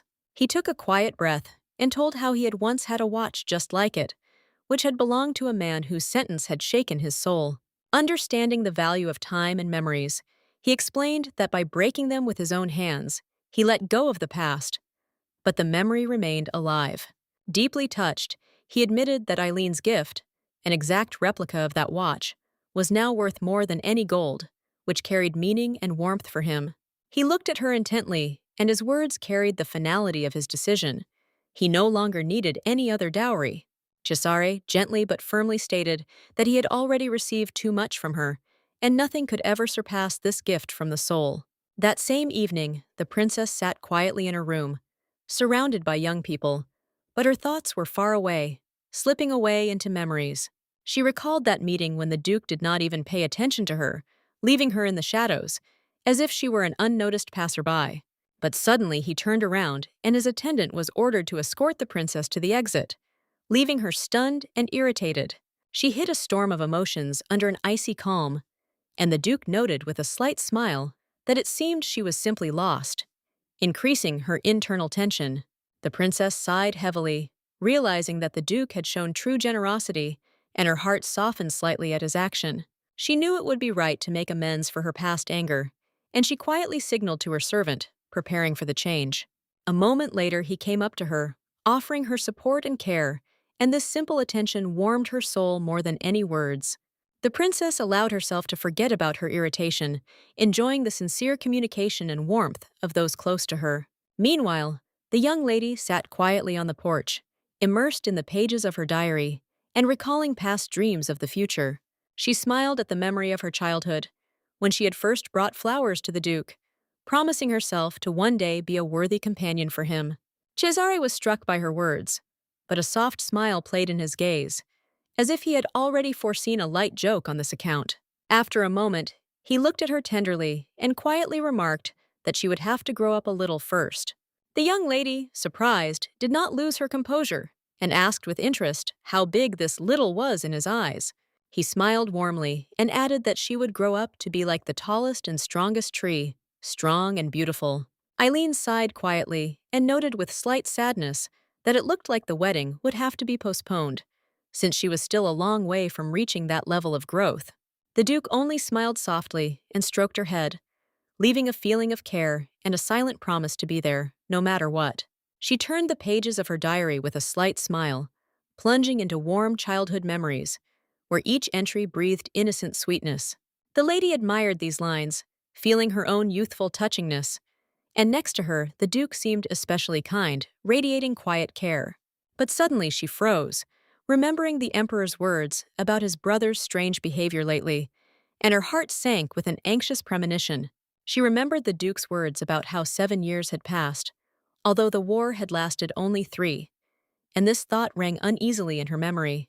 The lady knew he had not been himself in recent days, and her memories of what he had once said about receiving too much from her troubled her heart.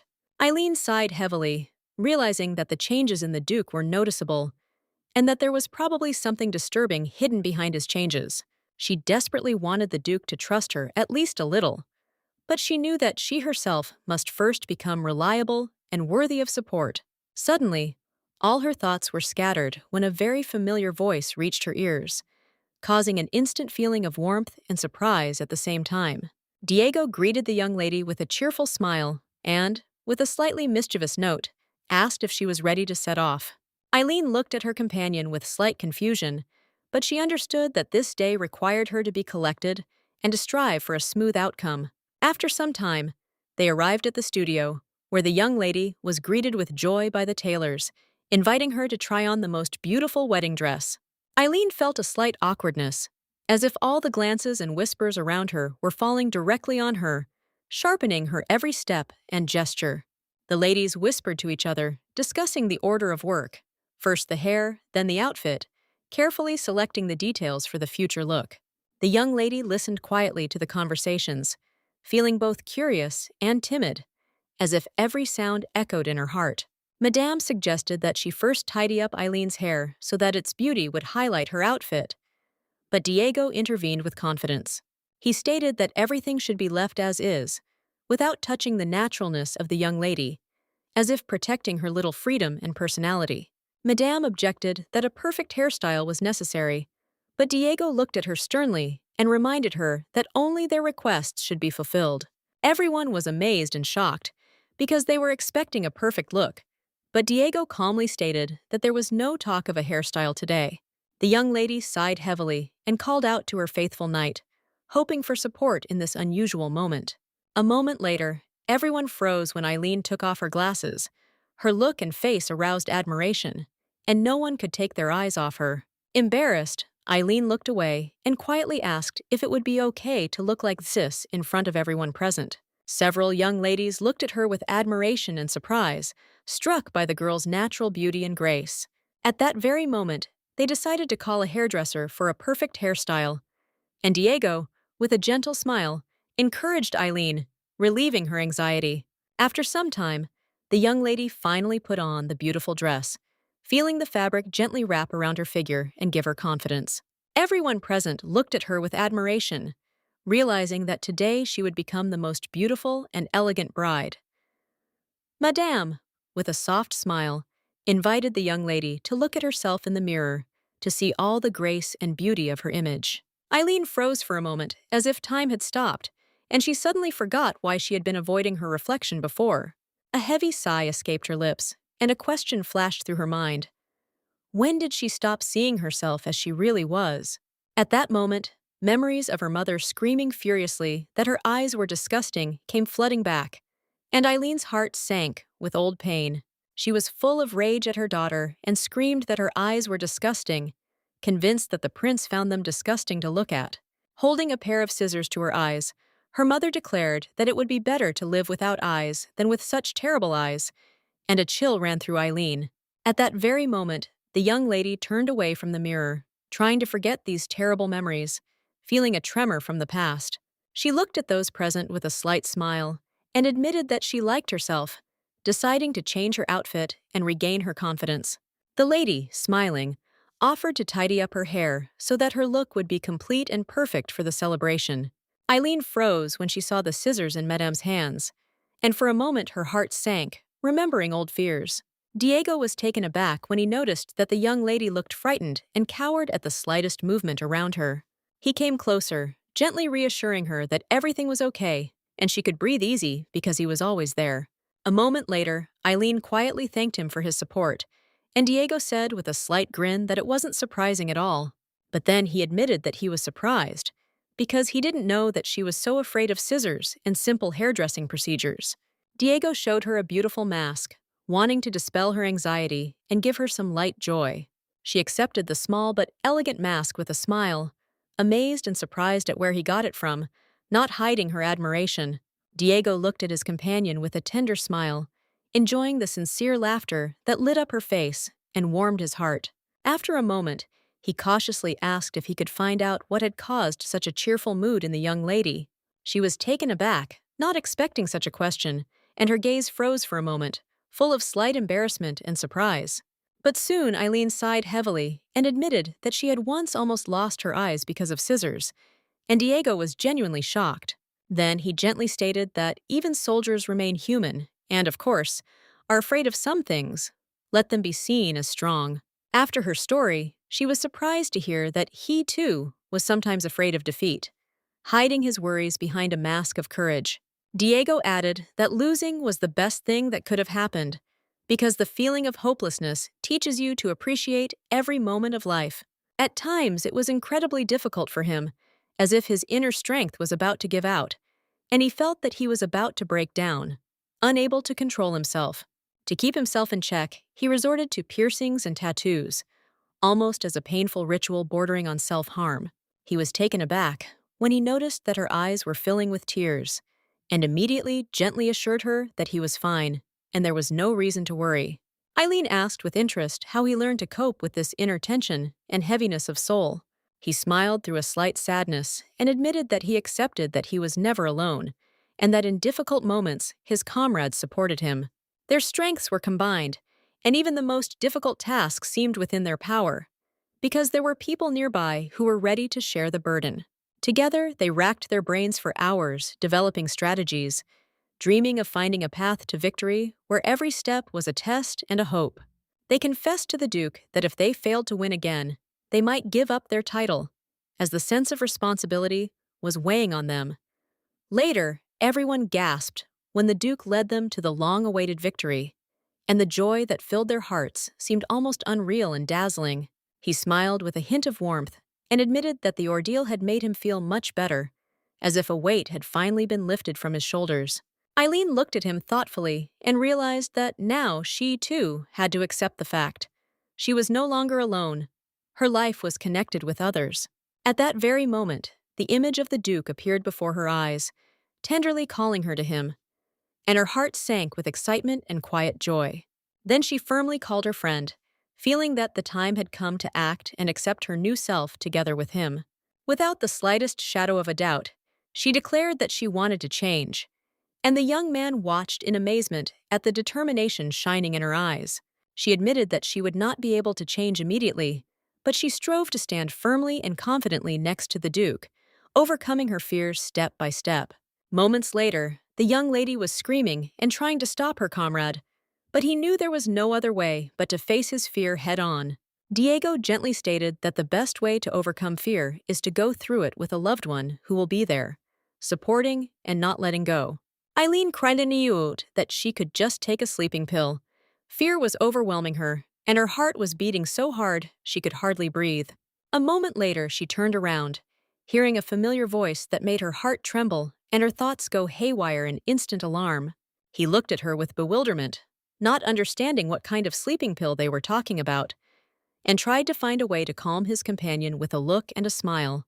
A moment later, Eileen timidly asked the Duke for forgiveness, realizing that her anxiety had distracted him from important matters, and she felt ashamed of herself.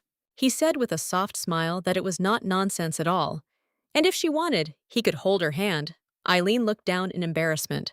A moment later, she confessed that if he did take her hand, she would not refuse, and the Duke responded with a gentle smile, full of warmth. A moment later, he carefully took her hand and looked intently into her eyes. Eileen held her breath, embarrassment enveloping her like a light fog.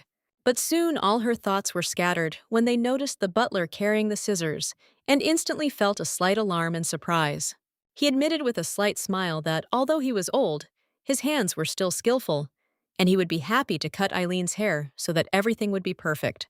At that moment, the young lady looked away at the Duke, whose soft eyes urged her to trust, and her heart calmed down a little. Cesare tenderly asked her to close her eyes, assuring her that he would be there, and Eileen felt her anxiety gradually dissolve in his presence. Eileen sighed, but obeyed the Duke's wishes, allowing the butler to carefully change her hairstyle, feeling light and trusting. After a while, the butler looked at her with a smile and declared that the job was finished, leaving Eileen amazed and a little worried. He handed her a mirror and, with a slight smile, asked her how she liked the result, since he himself was extremely pleased with the work done. Eileen froze for a moment, not really seeing herself and not daring to tell the truth about what she felt. A moment later, she smiled and admitted that she liked the hairstyle too, thanking the butler for his skill. Eileen added with a slight smile that this was a pleasant surprise for her, because she did not expect the butler to pick up the scissors. At that very moment, the Duke approached her, brought the mirror closer to her face, and asked what exactly she saw in the reflection.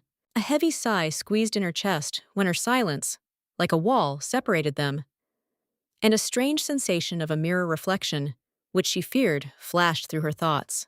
Collecting her thoughts, Eileen felt a strange emptiness as her face in the mirror seemed to dissolve into the darkness, turning into the silhouette of a monster. She knew her eyes were healthy and checked them many times, trying to find the reason for the strange and painful perception of herself, but her mind whispered about illness. At that very moment, the Duke gently touched her shoulder, feeling every tremor of her smile, as if trying to support her fragile heart in this dark world of doubts. She sighed heavily, admitting that without her glasses, her gaze seemed disgusting, like a reflection of her inner fear and her own self-loathing. At that moment, Cesare approached the young lady, his gaze piercing the silence, as if trying to understand whether her eyes could really seem vile. She sighed heavily, feeling the weight of the words, and inwardly rejected the accusation, as if casting aside a dark cloud of misunderstanding. Holding back his rage, Cesare asked a question, barely containing a storm of emotions, reminding her that a mother's words could not determine her entire life. Eileen froze for a moment, her heart skipping a beat, as the Duke's voice reached deep into her soul, revealing something she never expected to hear. At that moment, the Duke felt a flash of anger, muttering quietly under his breath, wondering if he should have dealt with her mother first before interfering. Eileen was taken aback, did not hear his words, and only Cesare's vague smile that slid across his lips made her heart beat faster. A moment later, he gently informed his companion that the night was already drawing to a close, and it was time to return to the familiar walls of the house. At the same time, he hinted that she could stay if she wanted to spend the rest of the evening with him, as if opening the door to an unexpected intimacy. Eileen froze, flushed with embarrassment, feeling a wave of warmth and awkwardness that she couldn't suppress, because she certainly didn't expect such a turn of events. Later, returning to her home, she reminded the Duke, with a slight reproach, that he had already spent too much time with her, trying to hide his confusion. But surprise came over her again when she noticed that the Duke was riding quietly beside her, as if his presence had become part of her journey in itself. He raised his eyebrows in surprise, not believing his eyes, and asked if she really was going to go alone. And Eileen confirmed this with slight bewilderment. Cesare, barely hiding a soft smile, looked at his companion with warmth and tenderness, quietly reminding her that at such a late hour, he was obliged to take his wife home. Cesare stopped in front of his bride's house, peering at the familiar outlines, as if trying to catch a shadow of former days in the motionless silence. Eileen felt joy and a slight wonder as she looked at the tree, which had grown taller than she could remember, filling the garden with living harmony and light. At that moment, a realization flashed through her heart. Almost 10 years had passed since the day he gave her this symbolic tree, full of hopes and feelings. He deftly dodged the memories and asked with a slight smile if she still remembered the reason for this gift, looking deeply into her eyes. The Duke watched her with attention and slight amazement, trying to understand what had prompted the lady to follow the stranger on this strange and disturbing journey. Tears welled up in her eyes as she confessed that the stranger had told her of a miraculous orange-scented medicine capable of producing amazing healings. The young man froze, overcome by sudden confusion, his eyes searching for the meaning of what he had heard in this unexpected and strange situation.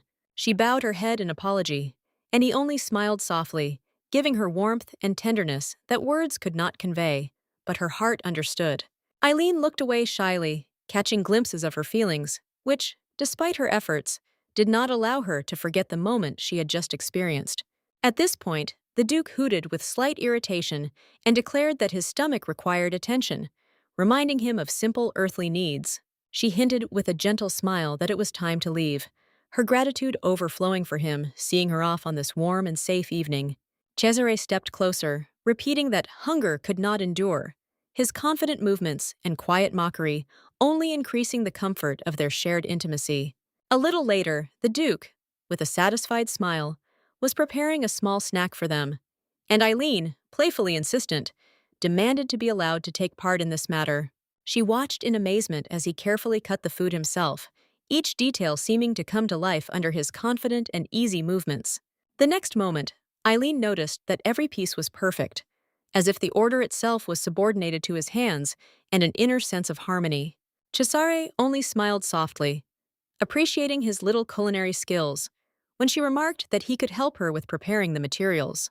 Eileen watched the Duke with embarrassment and tenderness, realizing that before her was the embodiment of beauty and grace, as if created for admiration.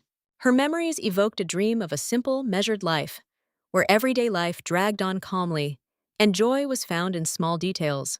But with the decision to become a duchess, this dream dissolved, turning into an unattainable desire, leaving a slight sadness in the heart and a quiet sigh. She realized that the place worthy of a duke was not here, among the familiar world, but somewhere far away, where grandeur and peace intertwine in the air. The Duke noticed her slight sadness and with a gentle smile offered to try what he had prepared, as if caring could dispel dark thoughts. A moment later, the young lady was enjoying the sandwich he had created, feeling the warmth of his care in every carefully prepared piece. She looked away, embarrassed, her heart beating slightly faster, and quietly asked what made him watch her so intently. The Duke only smiled, his eyes glowing with warmth, and he admitted that he had been waiting a long time to see her beautiful, lively eyes again. His smile became slightly playful when he added that if he knew the real reason for her secrecy, he would have long ago dispelled this little secret and looked into her eyes without fear. Irene was shocked by what she heard, and at the same moment her snack slipped from her hands, reflecting the suddenness and slight awkwardness of the moment. Filled with embarrassment, she timidly asked what they were talking about, and the Duke, with a gentle smile, explained that they were only talking about her glasses. Cesare watched his companion with tenderness, seeing how embarrassment and innocent sweetness intertwined in her gaze, making her even more beautiful. At that moment, he was taken aback when Eileen handed him a new sandwich, as if inviting him to share a small joy with her.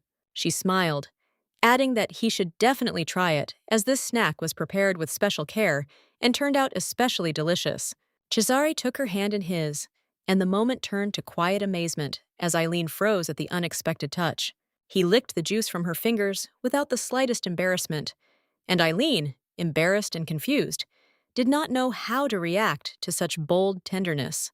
At that very moment, she noticed his sly, almost playful grin, and he confirmed with a slight smile that the snack had indeed turned out to be surprisingly tasty. Eileen stood frozen in place, overcome with embarrassment and a little shock, wondering if she had accidentally come across as too brash and strange. A moment later, she carefully showed the Duke her stuffed rabbit, a touching gift from the night, evoking warm memories and tenderness. She watched his reaction with a nervous smile, unsure how to tactfully change the subject while maintaining a light, friendly atmosphere. Her thoughts were mixed with slight anxiety when he suddenly decided to carefully examine her house, leaving an incomprehensible feeling of excitement and curiosity in her heart. For some time, Eileen told all sorts of little things and funny stories, and the Duke studied every corner of her home with interest, as if discovering a new universe. Eileen, with a slight smile, quietly muttered about her toys, as if returning in her thoughts to the world of childhood, filled with comfort and joyful memories.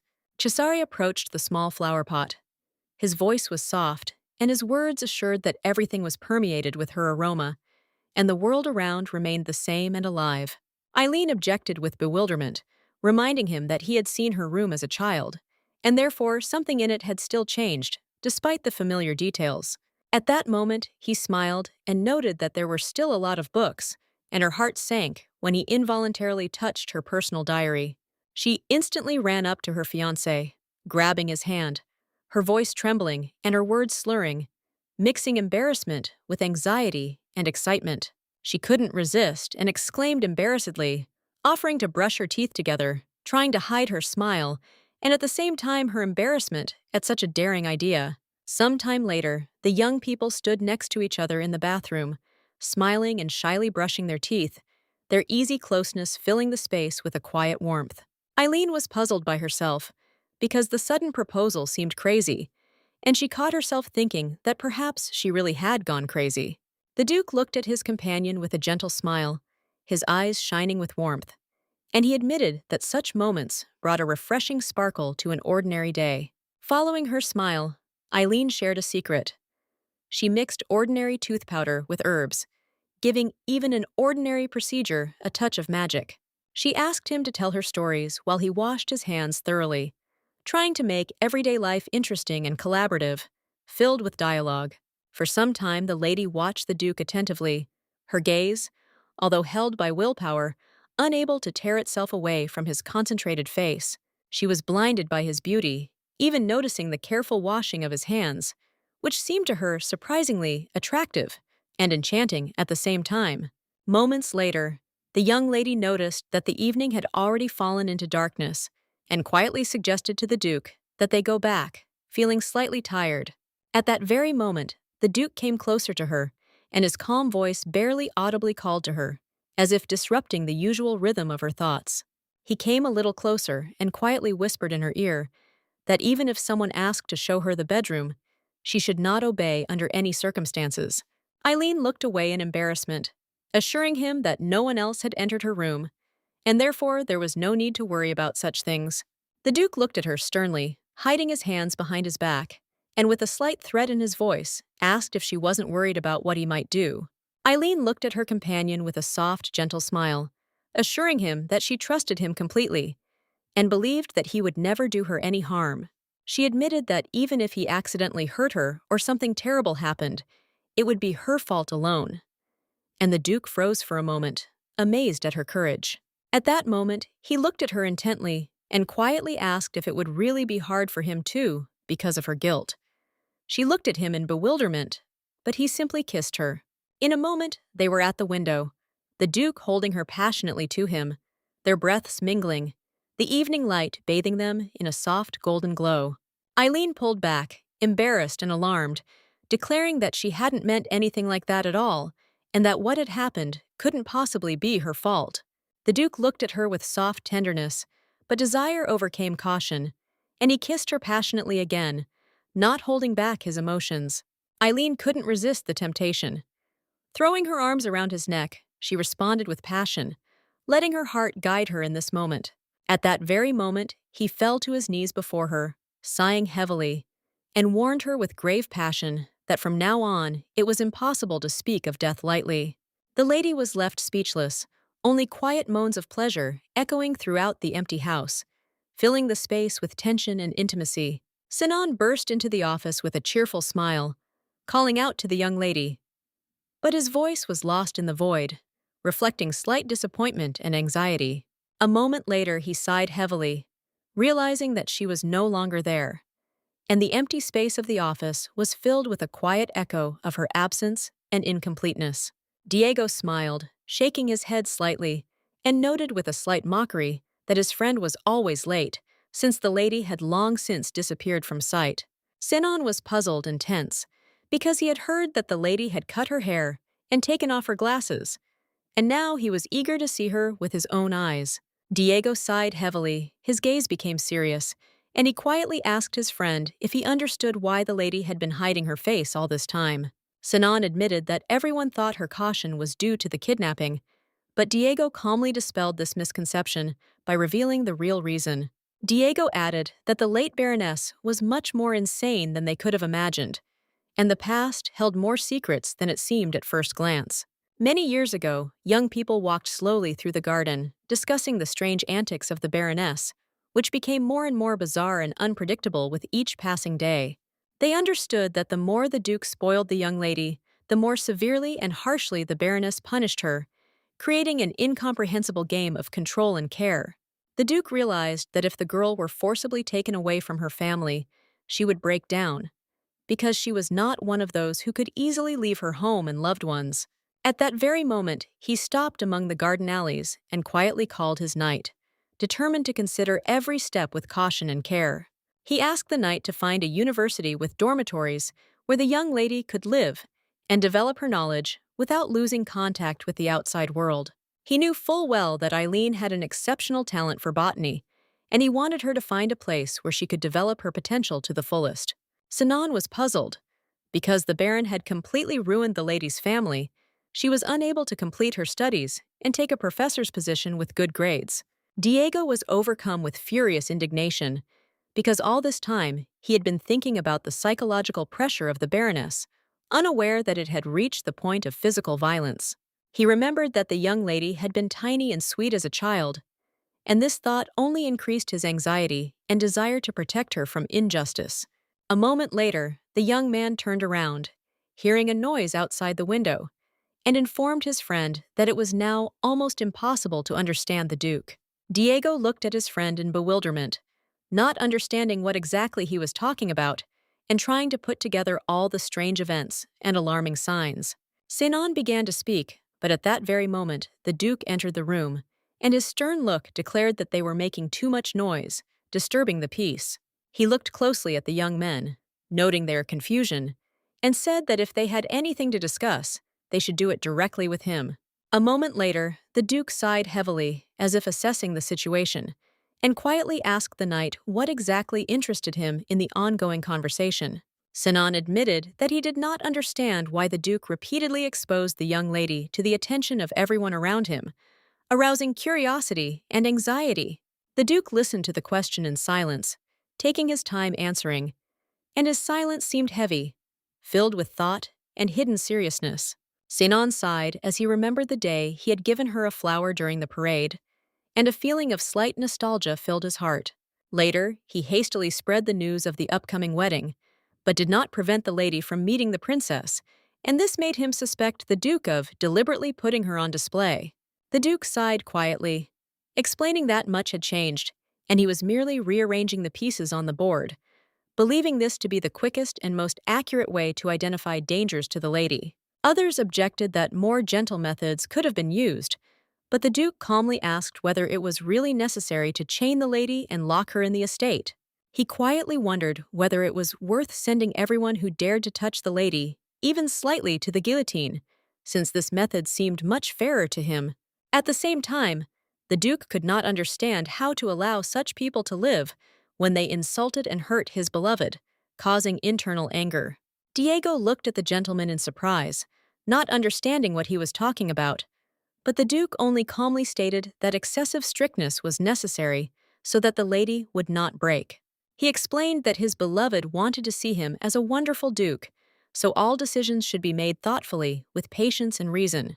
At that very moment, the Duke looked intently at his knight and quietly called him, as if about to entrust him with an important matter that required the utmost attention. Containing his rage, Cesare quietly asked the knight whether the current strict method would not have been best for the lady, even if it seemed cruel. After some time, the lovely ladies sat quietly at the event, whispering and discussing the young lady, as if their every glance was full of curiosity and gossip. But a moment later, the princess could not stand it any longer, and with slight irritation asked them to be quieter, drawing attention to herself with her stern voice. She looked closely at the ladies and declared that their behavior was extremely impolite, not understanding how one could come to a wedding just for empty talk. She pierced everyone with her gaze, openly expressing her hostility, and the ladies froze in place, amazed by her courage and fearlessness, completely not expecting such pressure. The princess declared with determination that appearance and status do not matter, and that true value lies in a person's personality and inner strength. She emphasized that she saw the bride several times, and despite her difficult fate, the young lady showed amazing fortitude and endurance. The princess said that the lady even asked for a chance to become her servant, and everyone present was stunned by such a bold request. She added that both would soon become part of the imperial family, so she dissuaded the girl. But at the same time, with pain in her heart, she realized that she could not help her more. At that moment, the ladies whispered quietly among themselves, suggesting that the marriage was concluded out of sympathy or devotion, and the princess watched this with quiet satisfaction. She looked away at the duke, realizing that there was no true love between them, and felt a slight sadness from this cold, formal connection. The maid looked intently at the young lady, and with a touch of severity reminded her that it was time for her to go down to the hall, where an important event was beginning. Eileen sighed heavily and quietly asked the knight if the princess was already in the hall, and he replied that she had recently taken her place, shining among the guests. The lady was slightly puzzled. The princess looked flawless, and the guests did not seem to hide their gossip and discussions about the change of bride, causing slight excitement. At that moment, Eileen remembered the expressions on the faces of those around her, and a chill of anxiety ran down her spine, causing slight excitement and confusion. She felt uneasy, her heart sank with excitement, and she could hardly hold her breath, trying to remain calm amid the bustle of the guests. A moment later, she remembered how the duke had tenderly consoled her, telling her that her eyes were not at all disgusting and that she was worthy of trust and care. She also remembered his words about how much he wanted to see her beautiful eyes, and a warm feeling of confidence and tenderness spread through her chest. Roan looked at the young lady closely and called her, and she smiled and stated that it was time for them to go, preparing for the important moment with a little excitement. Moments later, she walked out of the room, and everyone around her froze, as if time had stopped for a moment, noting her grace and inner strength.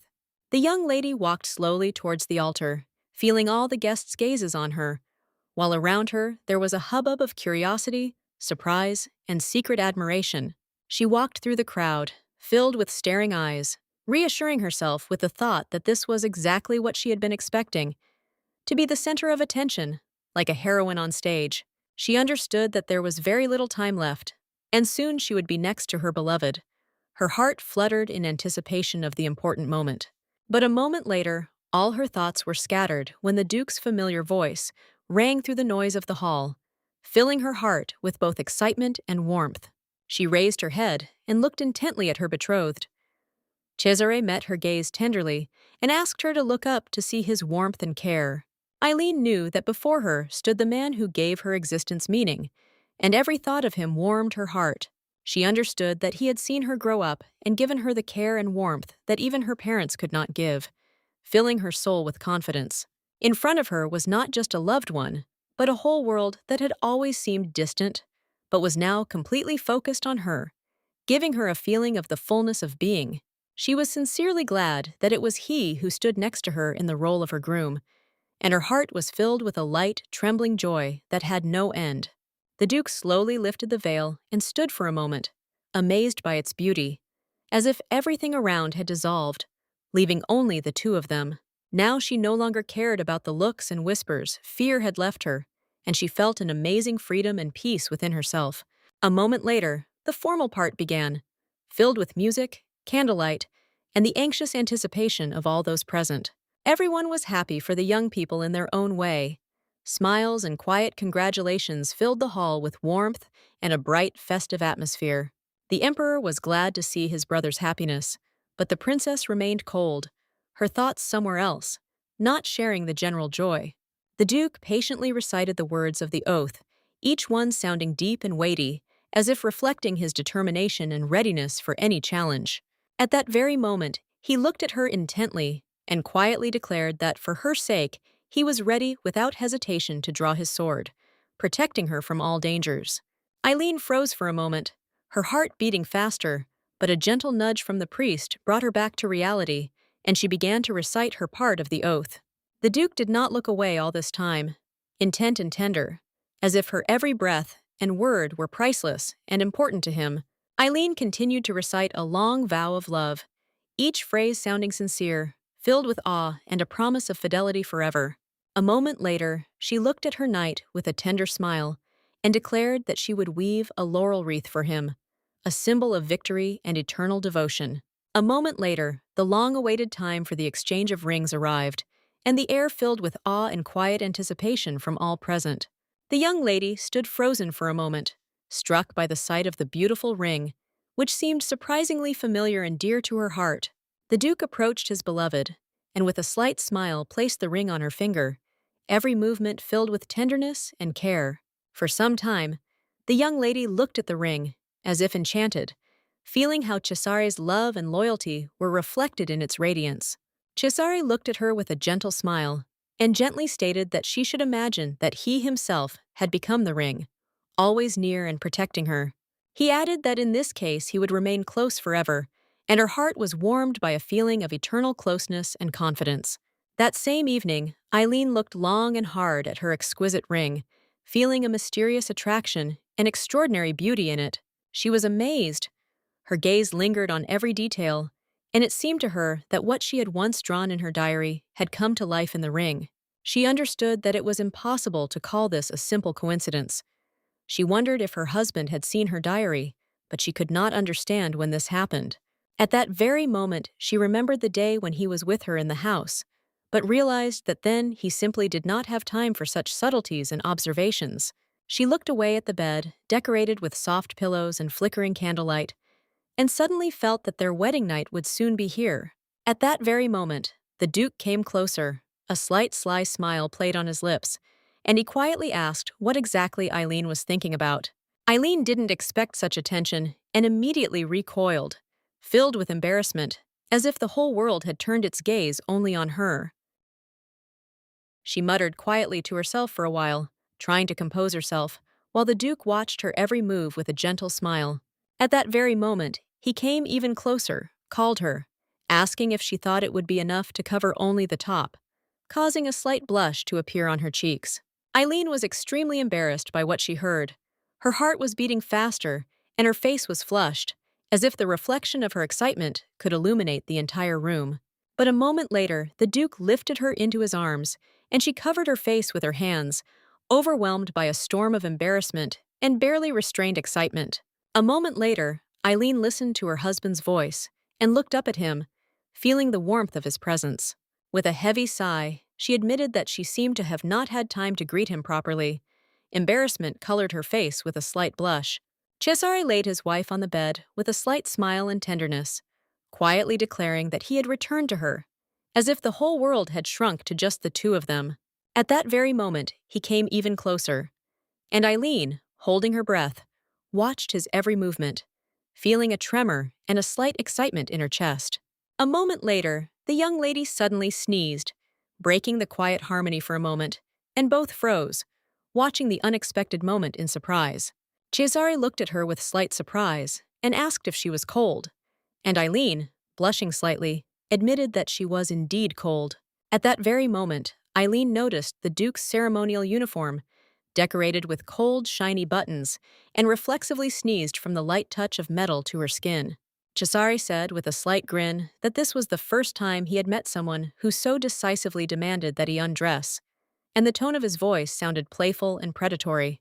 He smiled a predatory smile and softly added that since his wife insisted on it, he was obliged to obey, feeling a slight pleasure in this. Eileen felt very embarrassed by his look and words, and when the Duke asked if she wanted to touch, her cheeks instantly turned bright red. He asked with slight surprise if she really didn't want something like that, and she hastened to explain that that wasn't the point at all. Eileen was in slight shock, amazed at how the male body could be so perfect and harmonious, causing her awe and admiration. Slowly, as if afraid to disturb the moment, she carefully reached for his abs, feeling a tremor in her fingers and a slight thrill in her chest. The Duke froze for a moment as her fingers touched the scar on his body, surprise and awe mixing in his gaze, making the moment almost magical. Eileen's expression changed. Her eyes were full of concern and slight anxiety, and she carefully asked if her touch was causing her pain.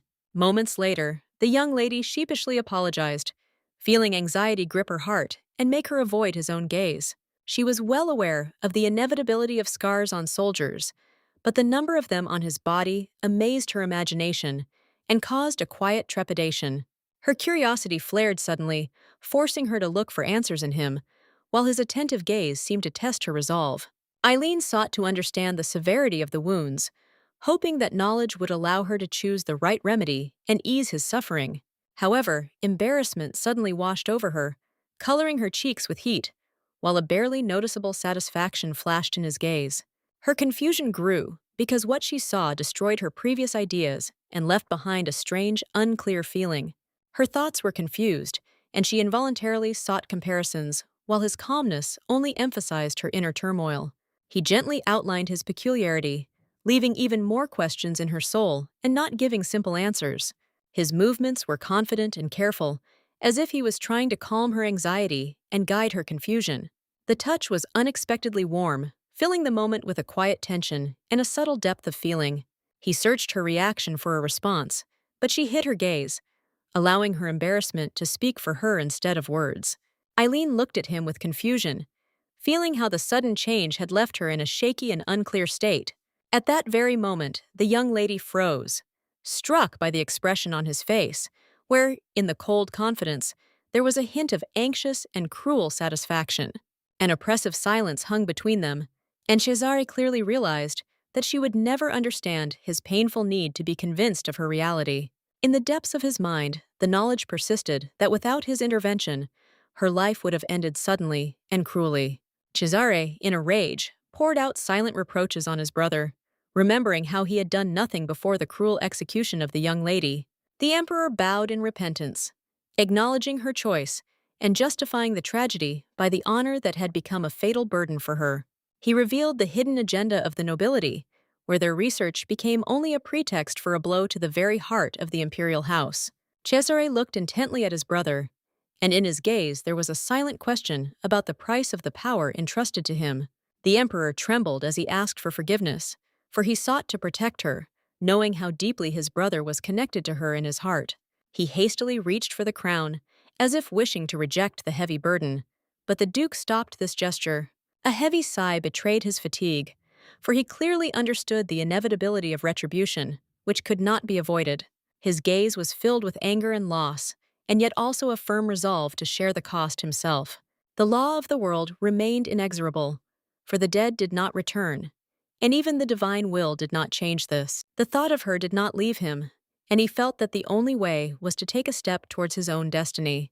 His desire was boundless, because the desire to be near her overshadowed fear and reason. Cesare couldn't look away, as if he was afraid of losing her image, even for a single moment. After moments of intimacy, she reached out to him with quiet tenderness, dissolving in this fragile moment. Their gazes intertwined, holding time in place, not allowing reality to intrude into the silence. The next morning, the young lady opened her eyes to the soft voice of her husband and felt calm mixed with slight excitement. Cesare looked at her with a satisfied smile, allowing his gaze to linger, as if enjoying every moment of her awakening. Embarrassment flared up instantly, engulfing her completely, and she quickly looked away, getting lost in her own feelings. His calm accentuated her awkwardness, reminding her of simple things that suddenly seemed insurmountably complex. He didn't hide his smile, and in it one could read a slight reproach and warm affection. She sighed heavily, realizing that her weakness was not a dream at all, but a forced loss of strength. A playful shadow flashed in his gaze, hinting at a desire to share more time and feelings with her. Their quiet conversation flowed softly, as if enveloping them in a special space where the outside world did not exist. After a while, the butler entered the room, bringing with him the order of the day and the inevitability of duties. Eileen thanked him demurely, keeping a slight, almost formal smile on her face. Soon her attention was captured by the newspaper, the lines of which slowly displaced the morning lightness. With each paragraph I read, anxiety grew in my soul, echoing like a heavy throb. She took a deep breath, accepting the inevitability of her new role and the fate that came with it. The thought of duty crowded out her previous aspirations, forcing even the most important desires to retreat. The determination grew stronger, because the fear of becoming a burden turned out to be stronger than previous doubts. At this time, in another room, questions were heard, full of sincere surprise at the changes in the Duke. Count Domenico looked for meaning in his actions, sensing that something much more significant was hidden behind them. The Duke, without raising his gaze, coldly tested his interlocutor, while the Count hastily confirmed his familiarity with the contents of the letter. There was indignation in his words, because even a serious crime did not justify such merciless and demonstrative cruelty. The punishment was horrific, leaving behind a trail of fear and silent horror that pierced the very essence of what was happening. The Count sighed heavily, feeling the burden of being a mediator, torn between the will of the nobility and the pressure of the imperial court. The answer was a mocking confidence, concealing the realization that even extreme cruelty would not bring one closer to the cherished goal. The Count froze, astonished by what he had heard, as if reality itself had momentarily lost its familiar contours for him. The Duke changed his tone easily, giving the knight an order with a smile and diffusing the tension with feigned nonchalance. His soft gaze hit a dangerous depth as the truth about secret correspondence during the war years was revealed. The accusation revealed despair, where one's own faith and previous convictions were betrayed for the sake of saving a loved one. The unbearable revelation hit me suddenly, and my body couldn't bear it, collapsing under the weight of the hidden truth. Count Domenico was overcome with fear and confusion, hastily denying involvement and clinging to the remnants of his honor. The order that demanded that false blame be placed on the one whose importance to the Duke was undeniable came to mind. The realization of the need to bring the matter to execution seemed unbearable, breaking his inner convictions. The Duke came closer, reminding her of the fine line beyond which real tragedy could begin. His gaze was cold and piercing, posing a question to the Count that was impossible to answer calmly. Fear paralyzed his thoughts, giving birth to a cautious hope for the possibility of atoning for his guilt. The Duke's words conveyed an expectation of a future filled with new discoveries and hidden benefits. However, behind this, there was a vague barrier that forced one to listen with caution to every word. The smile gave a lightness to what was said, masking the true cost of the upcoming choice. His gaze turned to the Count with an offer that could not be avoided without consequences. Fate was decided at that moment, linking him to a role of unconditional devotion and complete submission. With a slight smile, Miguel assured the lady that all the things would be moved, leaving her with only the most important and intimate. Eileen sighed heavily, feeling a quiet sadness at parting with a place that had become almost like home to her. However, the joy of returning to research filled her heart with warm and inspiring anticipation. A sudden sound made her turn around, and surprise was softly reflected in her gaze. The man, entering the office, froze, not expecting to see the Duchess in front of him. Eileen also froze for a moment, overcome by sudden and quiet amazement. Several months ago, the man approached a doctor, opening up about his pain and admitting that his feelings had supplanted the cold calculation of their marriage. He handed over the medicine she had been taking, hoping to find some small hope of alleviating her suffering.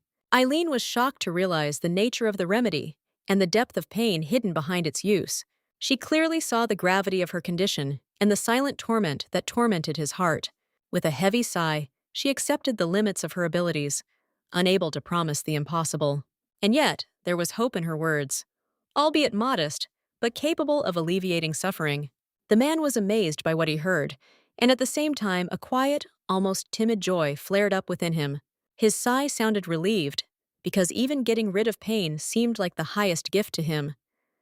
Feelings burst out, and tears became a reflection of deep gratitude and the despair he had experienced. His gaze filled with surprise, trying to understand the reason for her appearance in this place. Eileen froze, confused and not prepared for such a turn of events. The situation seemed difficult, because in front of her stood a man invested with power and importance. His words sounded alarming, hinting at the disappearance of the pharmacist and the growing uneasiness. He was overcome with anxiety because his wife's supply of medicine was almost exhausted, and finding a pharmacist seemed impossible. Eileen reassured him that there were sufficient supplies, relieving the tension from his heart. Taking a deep breath, she gathered the courage to reveal her true role. Suddenly, she announced that she was the pharmacist he had been looking for so long. The man looked at her in bewilderment, shocked by the unexpected confession. Eileen offered to prepare the medicine immediately, but the Count explained that his visit was not at all dictated by this. He sighed heavily, and his words to the Duchess were full of quiet sincerity and gratitude. At that very moment, he bowed low, humbly asking forgiveness for his insolence. Miguel intervened gently, reminding her that the lady should not bend her knees so easily, leaving Eileen slightly confused. The Count froze, amazed that before him stood the Duchess, whom he had almost destroyed on orders. His shock intensified, because now she appeared before him as a benefactor and savior. Eileen carefully approached, wondering if his conscience was bothering him, and if he was feeling unwell. At that very moment, the man sighed heavily and admitted that all he could do was humbly serve, causing Eileen to be perplexed. The Count knelt down, expressing his willingness to become her dog, considering it a worthy fate. His slight smile and words promised sincere pleasure from such devotion. Eileen was amazed and hastily asked the Count to get up. At that moment, the Duke entered the room, smiling and asking his wife if she needed a young puppy if the old one was not to her liking. The Count froze, struck by the tenderness of the Duke's gaze directed at his wife. Cesare hugged his wife, gently asking if she missed him, filling the room with warm closeness. Eileen felt her heart skip a beat at the unexpected encounter, imagining only a brief moment before sleep. Suddenly, her attention sharpened as a soft call made her turn around, a mixture of anxiety and joy gripping her. The Duke stated that she was able to conduct research despite her fear. A cold shudder flashed through my head, because the promised help could turn into a mortal threat. A feeling of responsibility squeezed his chest, realizing that his husband's honor and fate were at risk. With a subtle tremor inside, Eileen understood that her actions were dictated by love and devotion to her husband. In an instant, relief filled her heart as she realized that the Duke was standing next to her, protecting her from any threat. His gentle smile was warming, and the sense of responsibility filled the air with unspoken words of support. Tears unexpectedly rolled down my cheeks, filling me with gratitude and awe for his care. A look full of confusion and determination reflected an inner promise to complete all the work begun. The thought of creating a safe and healing drug filled her with aspiration and quiet pride. A heavy sigh escaped her as she realized that she had accepted the help with ease, leaving a debt of gratitude in her heart. A sudden memory flashed through her mind, causing her heart to beat faster and her thoughts to become confused. She slowly approached her husband, feeling a slight tremor in her fingers, preparing for a gentle touch. A smile lit up her face as she gently asked him to remove the glove, intending to carefully treat the wound. His gaze was soft and warm, like a promise that her care was always noticeable and welcome. A slight shock washed over Eileen as her thoughts of the innocent gesture suddenly turned to embarrassment and hidden passion. She thought about the scar treatments she had developed herself, and a feeling of pride filled her heart. Looking at his palms caused a wave of strange emotions, mysterious and unsolved layers of feelings. She froze, feeling questions and confusion building up inside her, barely able to be put into words. A feeling of instinct persistently told me that now was the time to ask an important question. Thoughts of the diary and the mysterious engagement ring were intertwined with excitement and anticipation. Surprise filled him, and her sadness quietly penetrated into the realization that anxiety was difficult to explain. The secret of the diary revealed an unexpected softness in his soul, leaving her in thought and doubt. Bewilderment and slight confusion mixed with a feeling of being unable to understand what was happening. Thoughts of the price each person had paid for their place seemed to collide, causing a quiet amazement. She was shocked to realize that the answers had not yet come and the secret remained intact. Cesare came closer, a light touch on her face filling the space with a quiet promise to postpone everything that could make her suffer. Anxiety gripped Eileen's chest, the bitter truth of her powerlessness causing pain that could not be hidden or soothed. The founder of the empire was once an abandoned prince, fed with the milk of the steppe inhabitants, who dreamed of creating his own state. God blessed his birth by giving him a winged lion, a symbol of power and the beginning of a new empire, majestic and invincible. The emperor conquered continents until his heart was touched by a feeling for a woman who could change the course of his destiny. The desire to make her empress was met with a warning: wait 7 years before the throne would accept her. The young ruler disobeyed the oracle, held a lavish wedding, and the very morning after the wedding night, the empress died tragically. A desperate prayer filled his soul, for without his beloved, the world threatened to become a seed of death and fear. On the 7th night, the divine answer gave hope. Pass 7 tests, and the beloved will return from the world of the dead. The emperor overcame 7 years of trials, and finally life returned the empress to him, giving him long days of happiness. Eileen, reading about the emperor's childhood, learned about an ancient ritual. A wife could take her husband's surname only on the 7th day. Therefore, the young lady had to arrive at the palace to officially take her husband's surname, following the ancient tradition. Her gaze fell on the butler, and the desire to understand her duties as a wife filled her heart with excitement. The butler explained that he was in charge of the main affairs of the estate, taking care of the order and well-being of the entire household. At the same moment, he added that while the lab was not completed, she could devote time to other important matters. Eileen sighed heavily, feeling the desire to be useful to her wife, because inaction seemed an unaffordable luxury to her. The butler, with barely restrained tears, realized his own short-sightedness and how much uncertainty tormented her. He mentioned several important letters that had arrived addressed to her, asking where she would like to begin. Eileen's heart beat with joy, and a smile lit up her face as she decided to tackle everything with full dedication. With a slight smile, she set out to process the letters immediately, feeling that every line required attention. Soon her gaze was clouded by letters, folded in a neat stack, each one concealing surprises and obligations. Ortnella congratulated the Duchess on her wedding, inviting her to tea, her lines exuding joy and friendly warmth. Eileen sighed quietly as she considered the letter and asked the butler for his opinion, trying to balance her own feelings and duty. He pointed out that what was most important was her inner feeling, recognizing the influence of the princess's family and the weight of their decisions.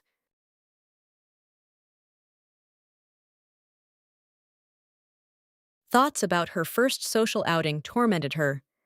Should she follow the wishes of the princess or show independence as the husband of a duke?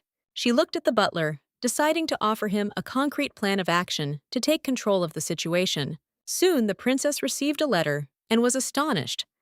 The Duchess refused her invitation and arranged her own tea party. The man watched his daughter closely, not expecting the Duchess to take the initiative. The Duke noted with a quiet smile that it seemed that Eileen had managed to stop her daughter, and this seemed quite successful and timely. Ortnella could hardly contain her rage. Fire flashed in her eyes, because she believed that she was destined to marry the Duke. The Duke, with a gentle smile, tried to calm his daughter down, reminding her that the entire world of the empire would be looking at her, and the princess became lost in thought. Her gaze on her father was full of determination. She realized that it was he who wanted to see in her a daughter of whom he could be more proud than a son. Every movement, every gesture of hers seemed to reflect her desire to become the noblest woman in the entire empire. Thoughts about subjects shifted attention to others, because even in the event of ascension to the throne, true glory went to the Duke and his wife. Even the title of Empress could not overshadow the greatness of the couple, whose names already shone throughout the empire, leaving the princess in the background. The Duke watched his daughter with a slight smile, and there was firmness in his gaze. He would not allow injustice to disturb the order. He left her free rein, promising to take on all the consequences, giving her confidence and a sense of support at the same time. The reception of the young Duchess began, and the grandeur of the hall with a multitude of guests. The intense attention washed over her, making her heart beat faster. She froze, feeling the intense gaze of everyone present, realizing that she would have to gradually get used to this attention. Suddenly, a familiar voice cut through the noise of the hall, causing surprise and slight excitement, causing her to be taken aback for a moment. The young princess smiled, beaming with contentment, her gaze radiating joy from the long separation and sincere concern for the Duchess. Ortnella introduced her father carefully, adding solemnity and respect for etiquette to the moment. The Duke, with a gentle smile, spoke of how the father and his precious daughter's hearts were always restless, filled with care and anxiety. He bowed elegantly, observing all the rules of etiquette, emphasizing his good manners and attention to those present. For some time they engaged in light conversation, full of soft smiles and mutual understanding, creating an atmosphere of warmth and friendliness. Eileen watched them, noting the rare harmony and sincere warm relationship that evoked admiration and quiet peace. The princess looked intently at the Duchess, and the question about her father's escort caught Eileen off guard, causing her heart to stop for a moment. With a fierce grin, the princess noted that the Baron was her only close person, and the tone of her voice hinted at resentment and disappointment. Eileen smiled, explaining that she had another loved one with her today, easing the tension and bringing a small smile to the princess's face. At that very moment, Cesare approached his wife, exchanging glances that revealed quiet attention and concern for a joint decision. She responded with a smile, acknowledging that her husband was busy, but her heart was filled with gratitude that he had found the time to meet her in person. Cesare touched his wife's lips with a tender smile, because any other way of expressing his feelings seemed impossible and unnatural to him. The man congratulated the newlyweds with a slight smile, as the seventh day had finally arrived, when the lady could officially take her husband's surname. His eyes shone with surprise and tenderness, because even he had not imagined that the Duke was capable of showing such subtle care and attention. With a satisfied grin, the Duke remarked that love for a woman could even make a man sell an entire kingdom, driven by passion. Looking around at everyone present, he heard whispers about the madness that was supposedly visiting him, but the rumors reached the Duke late. The Duke was shocked but did not answer. Cesare left with a slight smile, acknowledging the truth of what had been said, but accepting the congratulations with joy and dignity, beaming in the moment of triumph. He turned around, his gaze fixed on the Duke, full of trust and hope. At the same time, believing that the union will be blessed and surrounded by protection. A moment later, all the formalities were completed, and the young lady officially became a true duchess, feeling the grandeur of the moment. Cesare watched his brother with a satisfied smile, whose joy reflected his support and sincere participation in the celebration. At that moment, the emperor turned his attention to his brother, offering to play the piano for the first time in a long time, filling the day with special meaning. His smile warmed the atmosphere, reminding everyone that today was truly an exceptional and meaningful day for everyone present. The emperor kept a close eye on his younger brother, knowing that since childhood, he had been skilled and successful in everything he undertook, radiating confidence. He knew that his brother was a master of the art of music. Every movement of his fingers on the instruments was like a melody coming to life. As a child, the emperor felt envy towards him, a feeling of subtle pain and conflicting feelings mixed with admiration. Over time, the realization of the futility of envy came naturally, and Eileen looked at the emperor with slight bewilderment and surprise. At that very moment, she froze, numb, watching his face, full of happiness and warmth, as he addressed his brother with sincerity. Eileen's heart sank, for she knew that such devotion seemed almost divine, almost incomprehensible to an ordinary person. Some time later, returning to the estate, she quietly noted that the emperor was truly proud of his brother. All the pride was visible in his eyes. Cesare sighed deeply, acknowledging that his brother had always stood out in that regard, as if he stood out from the rest with his talent. Eileen remembered how her mother had once admired the Duke, comparing him to a deity, and her words were forever imprinted in her memory. She felt shocked to realize that the Duke was not a god at all, but was still a man, full of strength and charisma. Images of the mother looking at the prince with genuine delight and awe, as if she were seeing a miracle before her, came to mind. Today, she saw similar emotions on the face of the emperor, admiring his brother, comparing him to a divine being. A moment later, the young lady collected her thoughts and cast aside her previous thoughts because her husband called her, returning her to reality. His gaze was full of bewilderment, noticing that she was a little alarmed and surprised, as if a miracle had made her confused. Eileen felt the melody of his playing penetrate her heart, her trembling reminding her that such beauty is impossible to forget. With a slight smile, she noted that one could do anything to his music, immersing oneself in an atmosphere of harmony and peace. But a moment later, the young lady was taken aback, realizing that the path they were taking did not lead to the residence, causing slight confusion. After some time, they arrived at Eileen's old house, where past and present memories were intertwined in every corner. A moment later, she curiously asked her husband why her father had suddenly gone to the barnyard, wondering what was happening. She couldn't hide her bewilderment as she asked why her father was in such a place, trying to understand his motives. Cesare, with a tender smile, embraced his wife, admitting that he could not give her an answer, leaving behind a mystery and a slight feeling of excitement. A moment later, he noticed that the Baron had become friends with the cows, and Eileen was taken aback for a second, imagining this comical scene in her head. At that very moment, the Duke, with gentle curiosity, asked whether he should take the Baron from there, watching his wife's reaction. Eileen smiled, deciding that since the Baron had made friends with the cows, he should stay there a little longer, enjoying the unusual harmony. The Duke, with a slight smile, invited his wife to go into the house to dine in a cozy, warm, and calm atmosphere. After a hearty dinner, Eileen declared that she would clean everything herself, but Cesare assured her with a smile that he had already completed all the chores. He added that he couldn't force his wife to work in such an elegant outfit, filling the moment with care and soft tenderness. Eileen turned around quickly, deciding to quickly change and go downstairs. Her heart was beating faster, mixing embarrassment with slight excitement. But a moment later, the Duke stopped her, noticing that the outfit was too uncomfortable, and a quiet anxiety and concern hung in the air at the same time. He slowly began to untie her dress, wanting to help, and Eileen froze, overcome with slight indignation, mixed with trembling surprise. At the same moment, the Duke began to kiss her with gentle tenderness, and the warmth of his touch filled the room with a quiet, intimate harmony.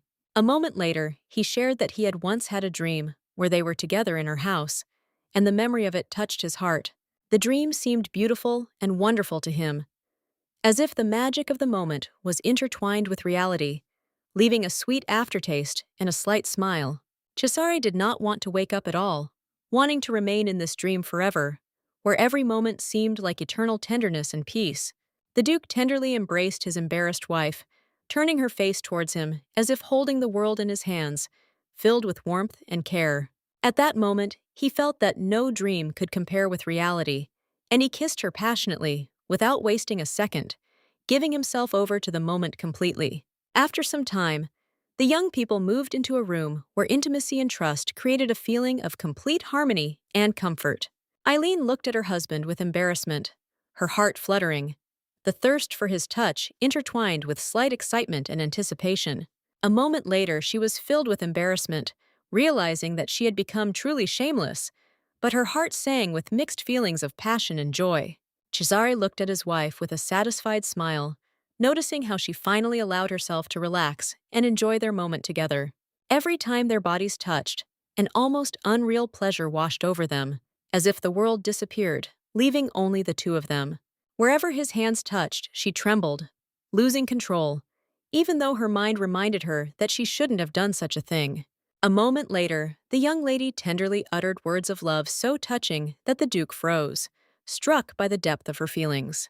She breathed heavily, but with soft sincerity, she repeated that she loved him with all her soul, filling the room with warmth and trepidation.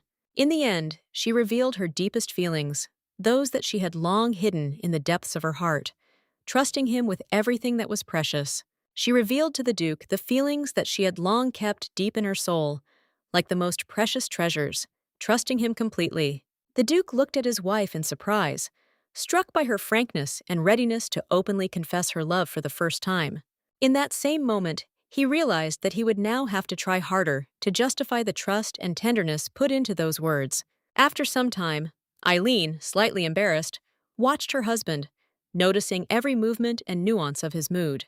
The memory of the butler's words brought back the thought that Cesare had hardly slept since returning from the war, and anxiety filled her. She was surprised because he usually slept next to her. But a moment later, she realized that she had woken her husband, and her heart trembled with excitement. She offered to make him some sleepy tea, hoping to ease his anxiety, but froze when she heard his call, her heart racing. At that very moment, thunder burst outside the windows, and the Duke helped his wife get settled into bed, although his movements seemed sudden and abrupt to her. Eileen looked at him in confusion, trying to understand why he was acting so quickly, her emotions fluctuating between surprise and excitement. After a moment, he held her gently to calm her down, and she felt a strange mixture of anxiety and trust, trembling with tension. His gaze was full of tenderness, and he assured her that everything would be fine, as if protecting her from anxiety, filling the room with quiet care.